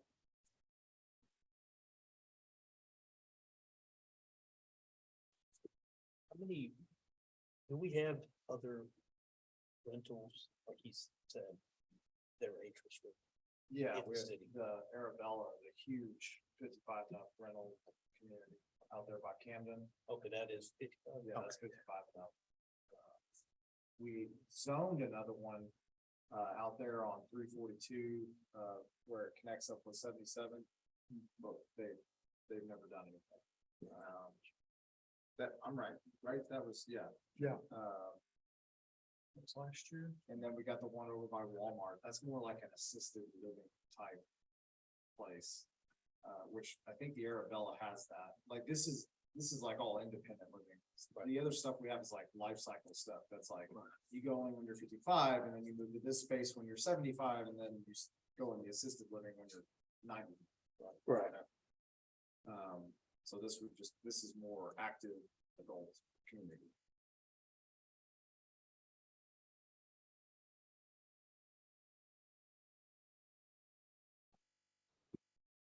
Okay. Any more questions, members?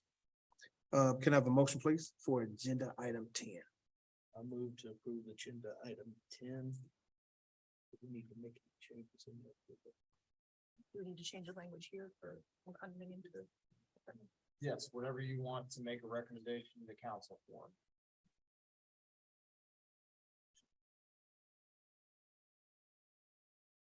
Before I make this motion, is that something we should be reaching into and saying apartments as opposed to condos? I mean, Or is it up to us? it's not, I mean, if that's what you wanna see, that's what you wanna see, you're making a recommendation, am I wrong? I mean, that, all they're doing is all y'all are doing is giving council a recommendation. Yep. Based on what you see. And so if your recommendation is that you want them to be owned, then you can just say, recommendation to be owned via, individual lotting or condominium style development. I'm not stuck on the individually owned, I think especially after we talked about the infrastructure costs to the city being passed on to the city if they're individually owned. Okay.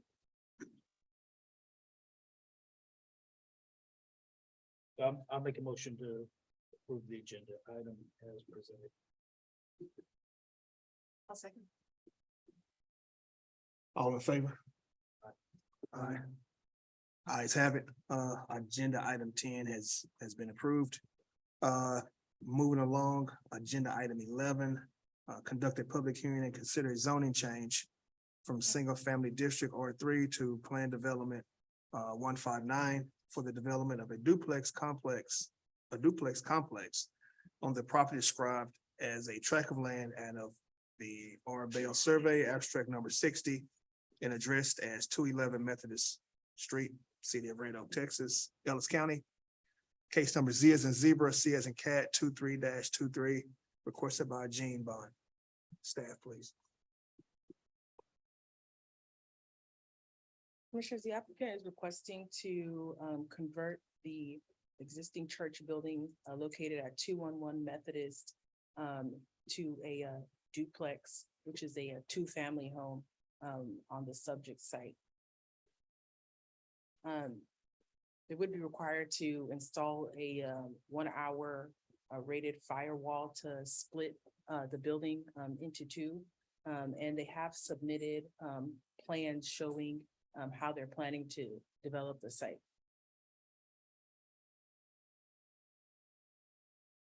They would be adding front porches on the pink area towards the front of the site. And then they're proposing to leave the circular drive on the site and add a attached garage, 4-car garage that would have access to the back of the duplex.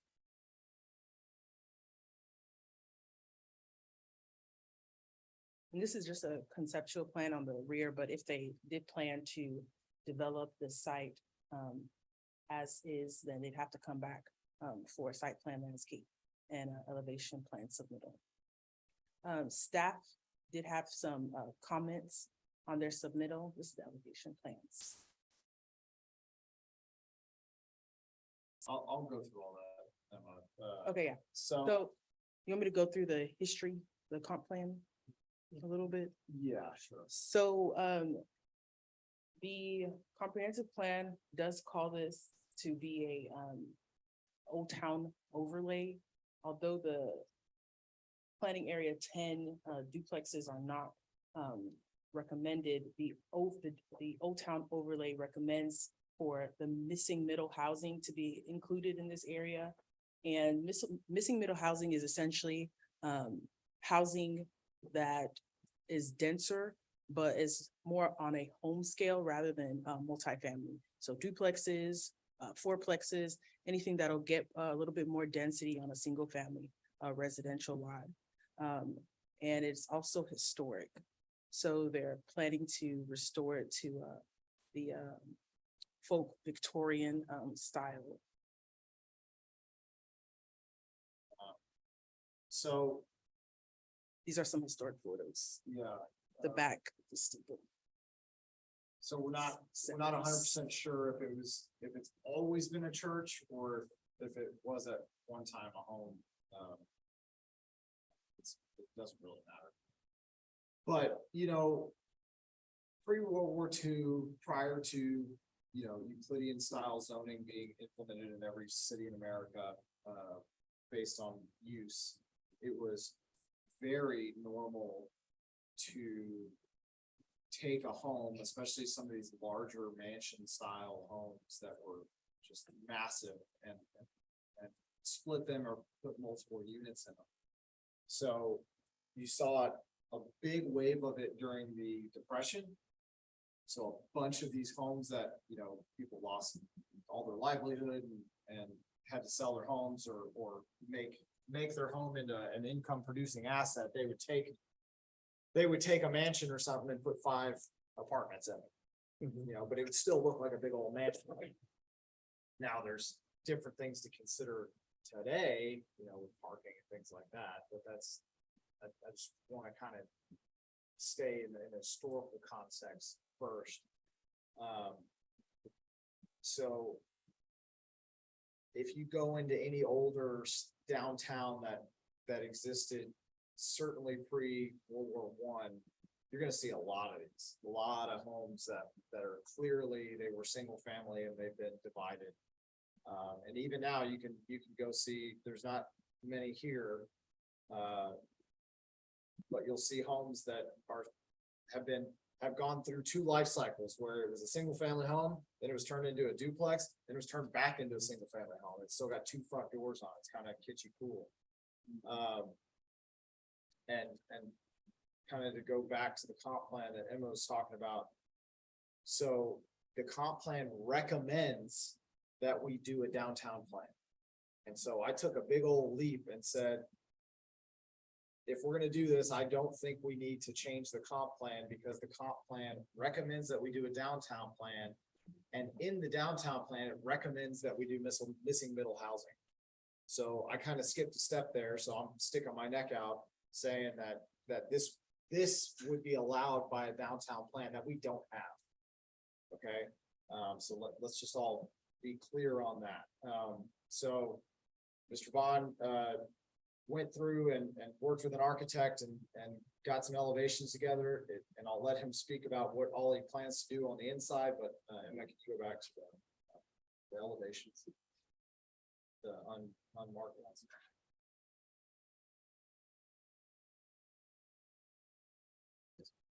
So it looks like a second floor is being added, windows are being put back in it, because right now there's no windows.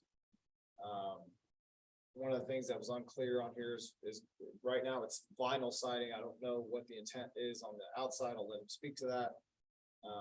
But my recommendations were very long in making this look like something that was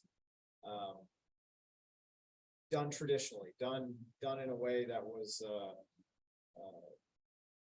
speaking to the past. So I've got a whole long list of things like window requirements and making sure we're not putting in cheap windows, that we're putting in windows that are period correct.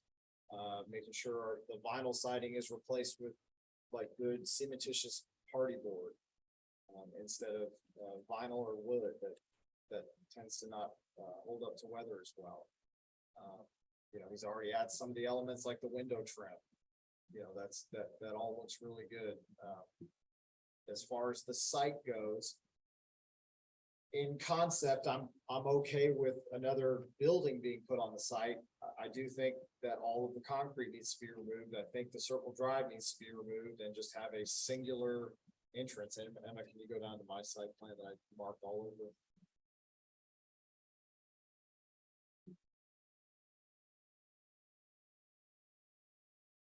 So I'm showing all that green here. So this, right now, this is all parking right here for the church, right? It's a church, so it had to have tons of parking. So get rid of all this, get rid of the circle drive and just have a singular drive up the middle here. Now, from my perspective, it'd be better to have a building here with something out maybe here or another one here. I don't know, but somewhere in the back that can all, it's just being called future for now. But it does have a lot of good elements and I think and I couldn't tell on the plan, I'll let him talk about it more. I couldn't tell if there was a singular entry with patios, just patio doors, or if it was two entries. I think it needs to be one vestibule entry and maybe these can just be patio outdoor spaces. One of the things he did add based on our recommendation was two garage spaces for each unit. I think those were kind of some of the main things, but I'll let them give you a grander vision of what he's trying to do. Thank you, staff. Those in favor of this item, please come to the podium. Please state your name, your address, please. Letting you slide without their address. I've been noticing that. So I'm Yeah. gonna stay mine again. State- Gene Bond, 5435 Cripple Creek Circle, Midlothian, Texas, 76065. So, anyone that says to me, boy, city of Red Oak sure is difficult to deal with. I'm starting to believe that that is a myth that we need to debunk together. The P and Z, the city council, the citizens that join these meetings and the investors and opportunity seekers like myself. I'm starting to learn that the city of Red Oak is probably one of the best cities to work with when it comes to development. We've had our differences and our differences of opinions on several projects. But at the end of the day, we all come together and pretty much find an interest that works out for everybody. And that's something I greatly appreciate. This project is very unique. It's something that we want to pursue. We're eager to pursue it. It's not anywhere near close to the big fish that you guys fried up today. There's some monster fish in this room, all the different plans that came forward. This is more like a minnow. If you're familiar with the downtown area, this is an old church that was built in 1904. And it's been in the same condition, and I can state this somewhat factually, since at least 1975. Because one of the historic photos that I provided you guys, the second photo up there is from 1975. So down, okay, cool. Well, there's a lot of information here. There we go. So this is how the building looked in 1975. We sourced this from a UNT library. Took some pretty deep digging to find this. The only real difference I see in this picture and what you see today is gonna be that there's some windows and openings shown, whereas today there's no openings on the building, which kind of makes the building not look as aesthetically pleasing as it could. So what we're proposing is to take this building, put a demising wall down the middle, and create two for rent units on Methodist Street. Ben did a great job of writing some comments and Emma on their site plan. I went through every one of their comments and read what they wrote. And I was surprised to find that I agreed with probably 95% of them. So I don't really have any objection to any of the city staff's recommendations, with the exception of just two items. One is the front yard is a nice feature. I think we can all agree that having a walkway and sidewalk up to each porch, the way it's drawn here is nice. But I'll tell you what's also nice is a circle driveway. So you're a parent, you're on your way to school and little Billy says, Mom, I forgot my lunch. Oh, no, right? We drive home. We drive all the way around the back of the building. We go through the garage, through the back door, into the kitchen, we grab the lunch, we grab back. You get the picture, right? Then you're on your way. Or, oh no, I just pull up to the circle drive, walk right into my unit, grab whatever we forgot, and you're on your way. Second reason why this is desirable to me, and I think potential tenants, is we live in a delivery world now. Everybody's getting boxes from Amazon nonstop. Methodist Street is a narrow street. So you're taking that delivery traffic off of that street. Probably every single time I drive down Methodist Street, there's some service repairman or delivery truck parked on one side or the other of the street. So that's another selling feature. I think it's more accommodating. The 4-car garage was a pretty big bite for us financially for this project. We were opposed to it in the beginning. We started studying it. We really think that obviously the desirability of this type of project goes up when you have covered parking inside an enclosed garage. So we're going to go ahead and say that we'll go along with that one. We want to do that. The only thing that we're against in regards to garages is detached garages. Detached structures pose the problem of I'm unloading groceries, there's a rainstorm. We're looking at real life situations on everything that we do and livability. So, you pull in your garage, you unload your car, you walk right in your unit. It's safer, it's faster, it's more convenient. And that's what we would market to our tenants. Of course, there's only gonna be 2 in this case as part of phase 1. So what we're looking for is basically approval of the PD, the way we drew our site plan. Obviously, we would have to come back for a phase 2 if that came into fruition later on. We agree with all of the PD standards, with the exception of the front yard standards. We want to keep the existing circle drive. And we would like to make sure that phase 2 is entitled to also have an attached garage versus some of the ideas that city staff showed some plans where there were some detached garage. So that's the only things that we're really asking for.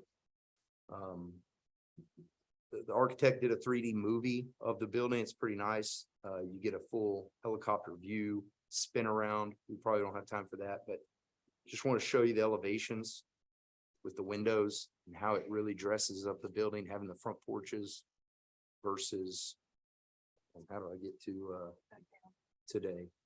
Do you have a street view pulled up? Yeah, sorry, here we go. So this is the building as it looks today.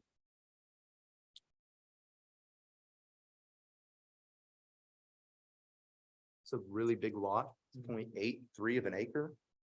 So the density, even with 4 units, is much lower than other similar type properties. 2 streets down on Summit Street is, I don't want to say littered. There's a significant amount of quadplexes 2 streets down. Can you go down to the view, Sean? Summit Street? Yeah, I mean, it's right down the street, right? Yeah. Yeah. Absolutely.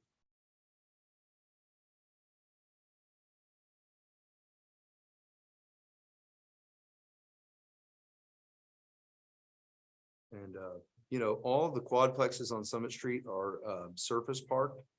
So that was the reason why we felt that the fully enclosed garages was somewhat, extensive.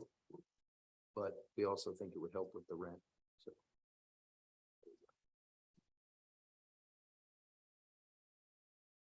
So this is some of the product type that is higher density than single family. I think that's a creative way to say it versus apartments or confusing things like condominiums that aren't for rent. That to me, I wouldn't fly. So, this is the type of product that exists in the neighborhood. There are 4 units each. We've studied these properties quite a bit recently to try to get familiar with what exists here today. And after a quick drive around the neighborhood, I was very surprised to find this. And so, you know, not knocking it, I'm just saying that's an extreme density compared to what we're proposing. The fact is this, if someone said they're building a duplex next to my own home, I would have concerns. So anyone that is concerned about it, I would want to talk to them about what we're actually doing here. These aren't low income units. These are higher end units. They're gonna have quartz countertops, fancy soft close cabinets. You know, this is gonna be like your higher end finish out, nice tile. The exterior skin is gonna be a hardy board, a combination of historic lap siding hardy board with board and batten features. So, you know, architecturally, it's gonna be a much nicer looking product than probably anything we've seen in Red Oak in a long time that has been new construction. We're saving a building from 1904 that today is unprotected. If myself or any person that purchases property decided to walk up to this property tomorrow, demolish that building, the history of that building goes away immediately, then it could just be a lot, a single family home, on and on and on, then whatever they get approved. So it's part of a preservation of the area. We want to keep that historical look. We want to make the building look better. So that's our goal. And I'm happy to answer any questions about this project. You said there were two things you did not think would be good to do. One was circular drive. What was the second one? Detached garage. The detached, Detached make it garage. attached instead. Yeah. I don't think you might have And done that. I guess if circular drive, I would like to throw in concrete removal. My plan shows a two-way traffic, whereas Ben's plan shows a one. I guess I shouldn't say that. That's two-way. His is two-way as well. His is a much tighter, his is not F-250 two-way. Mine is. That's the only really way you should think about it. Geez, semi-truck two-way. Mine's a big one. So, It's just the parking that's already out there for the church. He just doesn't want to. and if phase two comes along and there's a better way of doing things, we're not narrow-minded on it. We're just, anytime I get asked to remove concrete, I have to remember somebody paid for that concrete, and concrete's expensive. So it's like, do we really want to take that out? And you can see here, having a nicer flow of in and out in the morning and the afternoon, it just, to me, it makes better sense. And if you have guests come over to your home, you know, they can park. It's just all around. Everything we're doing is, we're doing it for the tenant first, so that they have the best experience possible. What are your estimated rents, I guess, for that location? Just. Yes. Oh, probably a range of 1,500 to 2,200. That's a big range. But You mentioned phase two. What do you envision? so phase two is actually city staff's idea. We love the idea because it gives us an opportunity to come in and build another structure. The only arguments I would have for phase two would be, please don't make me use brick when I just put beautiful siding on a historic building. Let me match it up so that there's a synergy between the two buildings. I wouldn't propose to build an identical building to this church, because obviously there's, you know, converting a church to a home. You know, there's better ways to build and make it look nice, but it would have porches. It would have the Victorian architectural features in the gable areas and the windows. And it would be extremely tasteful. I mean, it would look the same color scheme, the same siding schemes, same landscaping feel. And it would probably have even a better livability, because we're not constrained to a current configuration of the building. I wasn't a huge fan of the 3x12 concrete pad for the trash cans. I used to own a home on that street for 3.5 years. Everybody on that street just pulls their trash can to the end of the driveway. So having a wider driveway, more room for that. But again, 3 foot by 12 foot strip of concrete is not going to break the deal, so we'll put it in. And I understand now that you're going from a single family component to potentially 4 units, and so that would be 8 trash cans. So it does kind of make sense to have a little area for that. So that's one of the things that kind of should, you know, at first we looked at, we're like, I'm not really sure, but then we realized, okay, there's some good reasoning.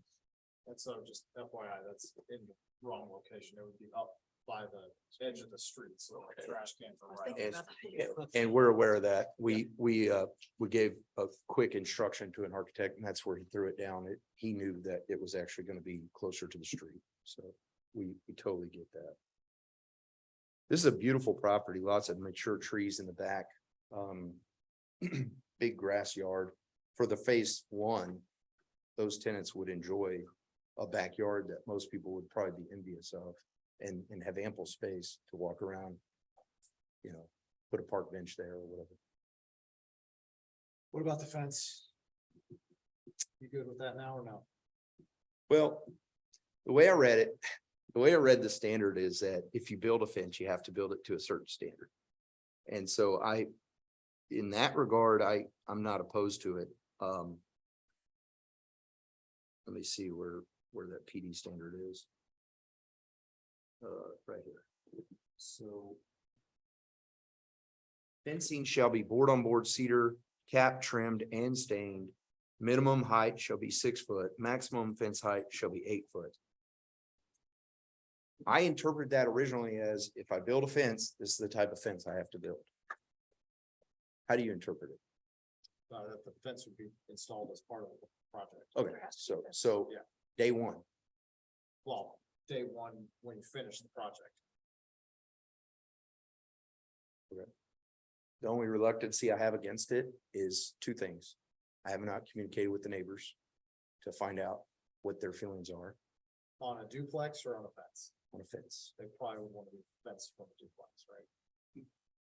I'm gonna withhold my comment on what I think about that because I think if anybody wants the fence, it's probably gonna be us, right? We own the property. It's nice to have a nice new fence, but I would like to be, you know, compassionate to the neighbor.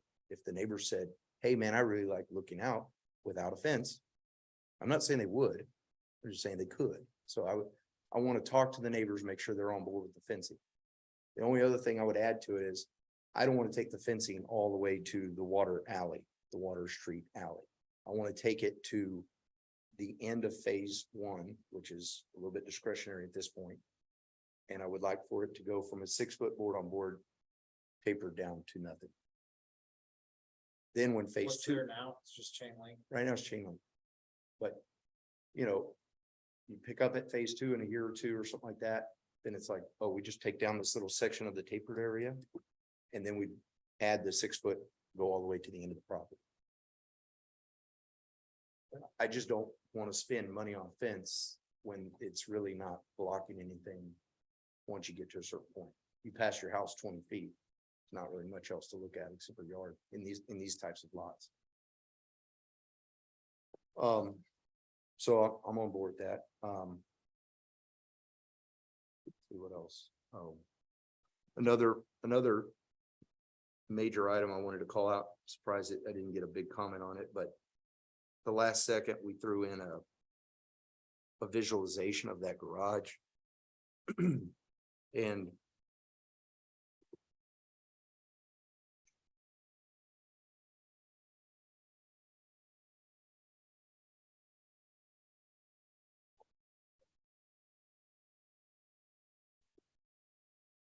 anyway, only comment I had want to add to it is the way the garage is drawn in that 3D picture is exactly how the garage would look, but the way it's tied into the existing building is not how it's going to look. So if you have a concern about that, I want to alleviate that this was done in a hurry just to show what a 4-car garage looks like. And also the main thing that we're trying to show here is we're not willing to put in 4 garage doors. We're going to put in two-car garage doors. That's the whole intent. But the roof line would hit the existing structure. All that would be one tapered roof. It's not going to be this disconnected look. So I didn't want there to be any confusion there.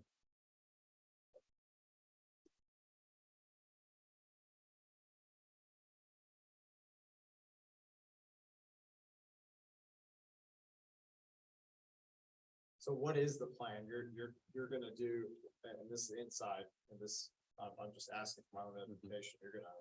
It's gonna be 2-story, or it's gonna be super tall ceilings? Super tall ceilings right now. We want to put in a second story component if possible, but we removed the false ceiling that's in the building today. And it's gonna be, if anything, the second story might be a loft bedroom. But at a minimum, these are not small units. This isn't your 900 average apartment. This building is 2,600 square feet with an additional 300 square feet to add on. So that doesn't count garage. You're gonna have 29 divided by 2, so that would be your average unit size. Are you thinking about? I'm sorry. You're not counting the garage. You never count the garage for square footage. Are you Correct. talking about like you're gonna put another loft on top of the garage too? No, what I'm saying is right now, the plan would be 2,900 square feet divided by 2. Oh, okay. That'd be, and then if we can add a loft bedroom in the floor plans, then those units would then become. How would you, so the reason I was asking that is because I don't, the outside elevations look pretty good. Yeah. And I don't want them to change because I don't want you to tell me that, well, I'm not putting a window, it's only single story, No, right? we, Because that we are, completely changes we are the doing- exterior of the house. we are doing it like what you see today. Okay. Now, we're not gonna go buy wood architectural Victorian windows that cost $15,000 each. We're gonna buy a very nice window that's up to the modern standards, probably an Elevate ply gem. But it's gonna be a color matched, probably a black or white exterior frame. You know, matching the up with the siding. It's not gonna be. And we're not gonna do anything weird. I mean, it'll be 50-50 with the sash. The mullion 4 inches, that's no problem. Everything that you wrote makes sense.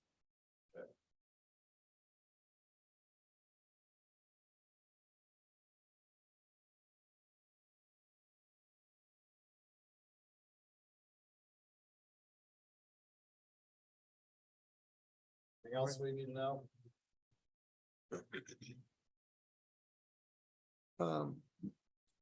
Given a little bit more thought to the entry vestibule idea. When you first showed it to me, I thought that's genius because we can have one front door for the building. So when you're driving by, it looks single family-ish. But then I realized we're putting 2 front porches. So now we end up with 3 doors. So it's like, I mean, Well, the porch is your outside space, right? Because you don't have a back porch. So your outside space becomes the front porch.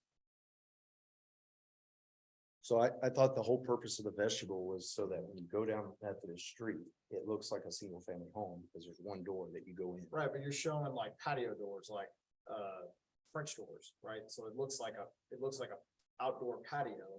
I don't know what your floor plan is, Yeah, you're right. Okay. but it's like, it's an outdoor space. Because you don't technically have an outdoor space for either one of these. Now, obviously, there's a lot of room in the back, but that's not like a dedicated space, so. What I thought you were creating by this plan with the box out and everything, Mhm. it looked like a vestibule entry with an outdoor space dedicated to each unit with French doors. Was that, I mean, that's what's shown on this plan, or that's shown on the elevations. That is what we showed. Originally, we didn't have the vestibule box. I took that from your plan. But I'm not married to it, so. Like, if you think it's a good idea, Well, here's what's happening right now. Yeah. You're asking to be married to a plan. all right, well, then I'm That's- against the vestibule. Okay, I wanna be against it. but you're, It's just but then more, now you're showing French door as your front door.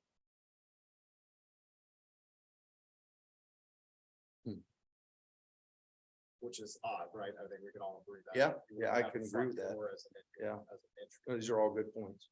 Well, your elevation shows not really a single entry, it's 2 entries.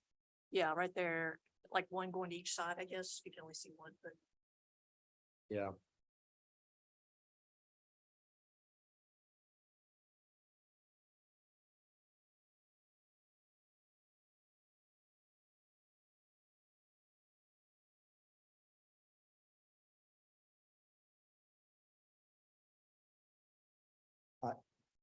I'm not It's too opposed. loose, man. I know What I'm it's saying is loose. too I know it's loose, but you're making me question it, and,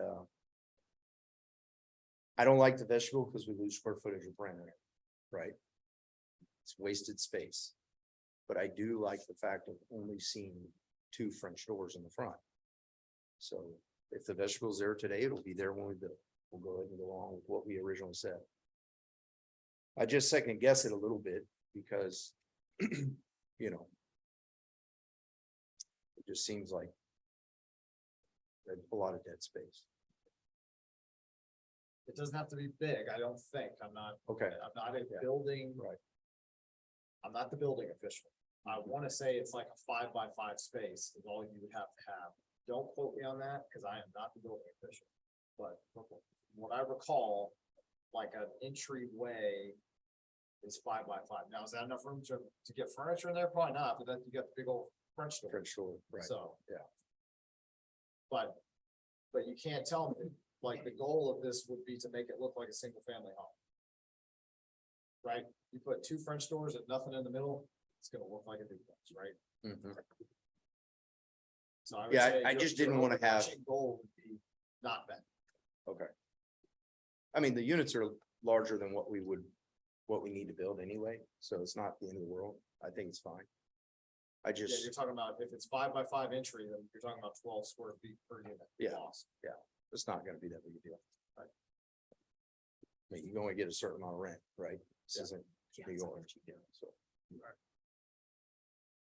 So you're okay with everything that the city put down as development standards? You just question the circular drive and having to remove all the concrete? Well, I got that right? my recommendation for And the- vote would be to approve it as the PD standards are written, with the exception of the standards that would eliminate the circle drive or remove any concrete from the existing drive. And also the fence. And the fence Ending can, at phase. ending phase at one. phase one, which was coming up with that delineation shouldn't be an argument. I'd say it'd just be the end of the concrete. In the back. Yeah, I'd say phase one taper would start right here at the end of the garage, probably, right? Yeah. Or whatever, yeah. Yeah. End of the concrete.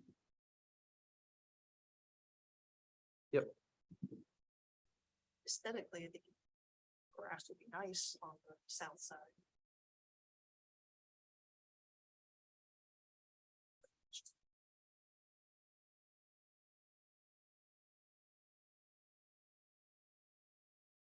I go back to the street view, Gene.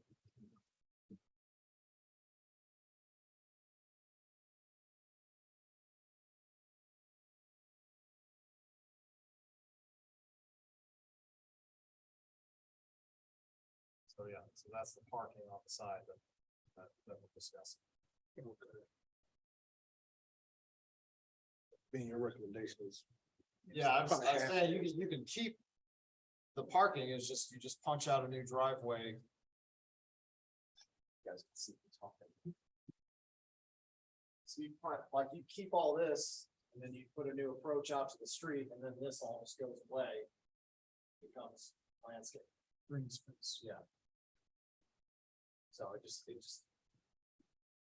Again, trying to meet the overarching goal of making it look like a single family house, just happens to have 2 units in it. Would have a driveway going to your garages in the back, which you can't even see that there's 4 of them because they're in the back, right? So again, trying to create the illusion of a single family home, even though it's a 2-family home. Gene's idea is to keep it there. He just wants, yeah, He just keep all all of it, yeah. And keep the circle drive where the car parks. Ben, what's your objection to the circle drive? Again, just trying to keep, well, 1, it's old. Right. Right. But 2, I've got nowhere to put landscaping kind of aligned, like my traditional foundation plans you have in front of a house, right? So that's kind of the main thought. Gotcha. Because traditionally, a house like this, they would have done as little concrete as possible. They would have done like the ribbon yeah. driveway, you know? So even an 18-foot driveway is like huge for a property So, like this. and just a question, the 3x12 pad, do we really need that before phase 2? No, so I told Gene is it could be half that size because we've only got half the units, right? So it was just meant to say, I can put a trash can and a recycle bin. But now I got 2 units, so I got 2 of them next to each other, and then when I got 4, I want them all lined up there nice and neatly instead of just scattered about. You know, doing anything in an old part of town, you know, you're always concerned with how are we making vehicular access appropriate, but also not take over the site like so much of our current zoning is just based on like you look at the parking first, or you look at the access first, instead of, let's look at the home first and then figure out the parking. And then the second thing is like in a downtown area would be dumpsters. Like, where's the dumpsters gonna go? There's nowhere for dumpsters. And so giving it at least a space, and if you guys look at the plan, I've got a little space shown on there where you would put the dumpsters there, be behind the, poly bins would be behind the building, right? So just kind of take it, those are always tough things to work out. Because like most developments, that's what they're centered around. Right. Versus an old one where we're trying to retrofit. And I completely understand what you're saying about the taking out the concrete that's there, but my concern with taking it out would be, we don't know what phase two would look like and where we would want that, or where the property owner want that drive to be, and then we might be telling them to pour some more concrete. Well, you'll have to pour more concrete to get to whatever drive or garage is gonna do, whether it's attached or detached, most likely, so. And from an engineering standpoint, it's great to get rid of a ton of impervious surface, right? Especially if we're later on going to put a new building that basically equals the same amount of impervious surface onto a lot where we don't have improved streets and we don't have storm drain systems. So that was another component of that kind of decision-making process. Anything else, Mr. G?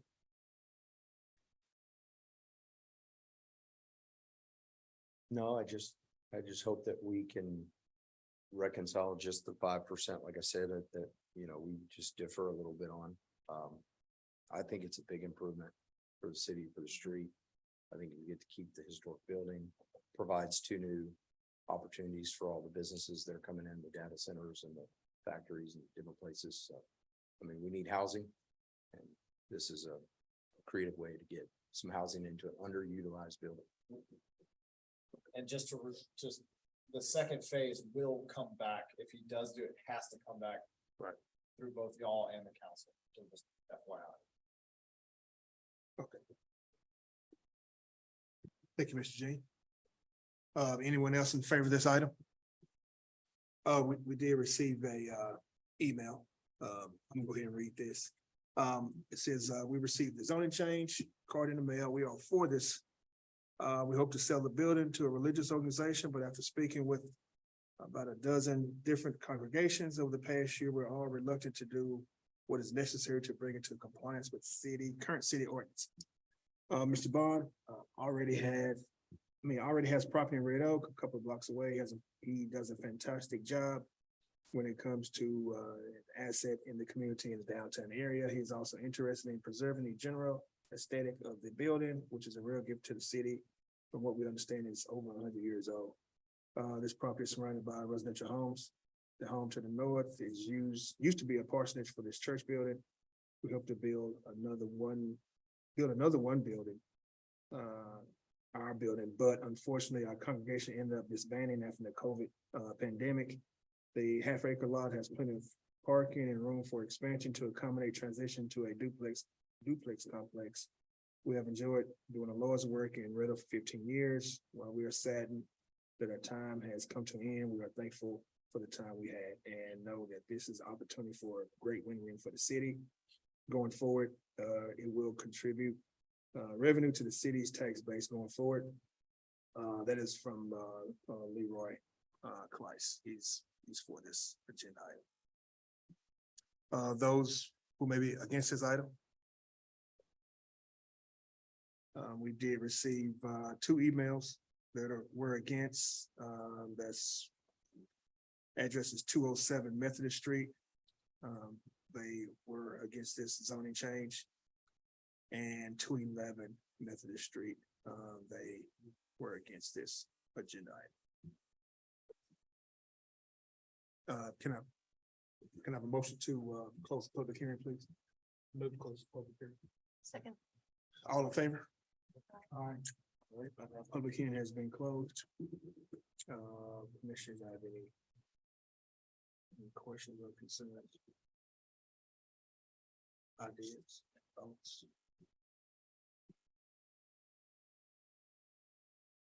What do you think about the circle drive? I know we get a lot of delivery packages now. Yeah, I kind of like the circle drive being there for that very reason. The Methodist is narrow, and there's always a truck or something parked in the street when I go there. Be nice for them to have that capability to pull in, and get off the street where they're dropping the package.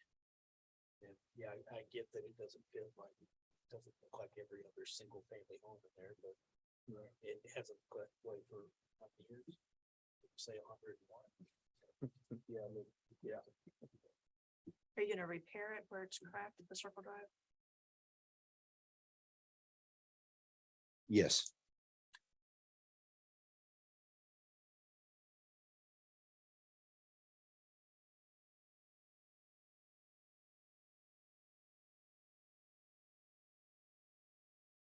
Any of your thoughts, Kevin? Anything? Also, remember, we're talking about use here, right, in Right. addition to site plan things, so we would be zoning a quote unquote multi-family zoning in a single family neighborhood, so that's also a consideration.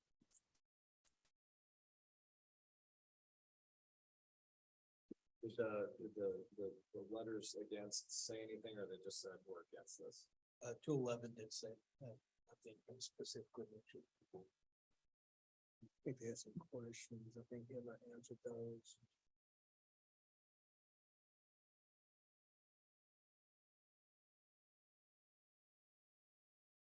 I think 207 had some questions. Emma answered those. And they still said they were against this zoning change. I was asking about, section 8. Is this gonna be a tear down and rebuild? And they asked about plans.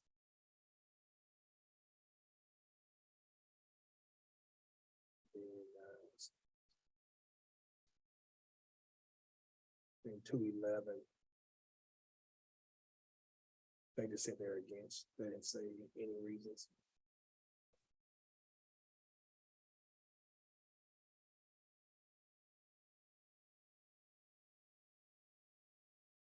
And that lady stayed at 206 North River Street.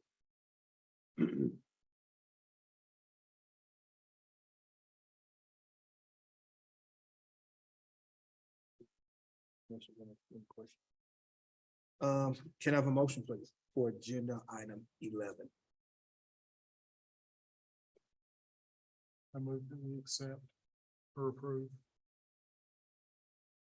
So can y'all, in the motion, address the specific things that Mr. Vaughn asked about, which was the city said the detached garages, remove the parking, remove the circle drive, and install the fence. Mr. Vaughn said no detached garages, so either with staff recommendations minus Mr. Vaughn's requests, or approve with staff recommendations. And those items, again, that Mr. Vaughn did not want to do from staff recommendations are no detached garages, leave the parking and concrete and circle drive, and only install the fence up to the end of phase 1. That's right, Gene? That's correct. 3 items.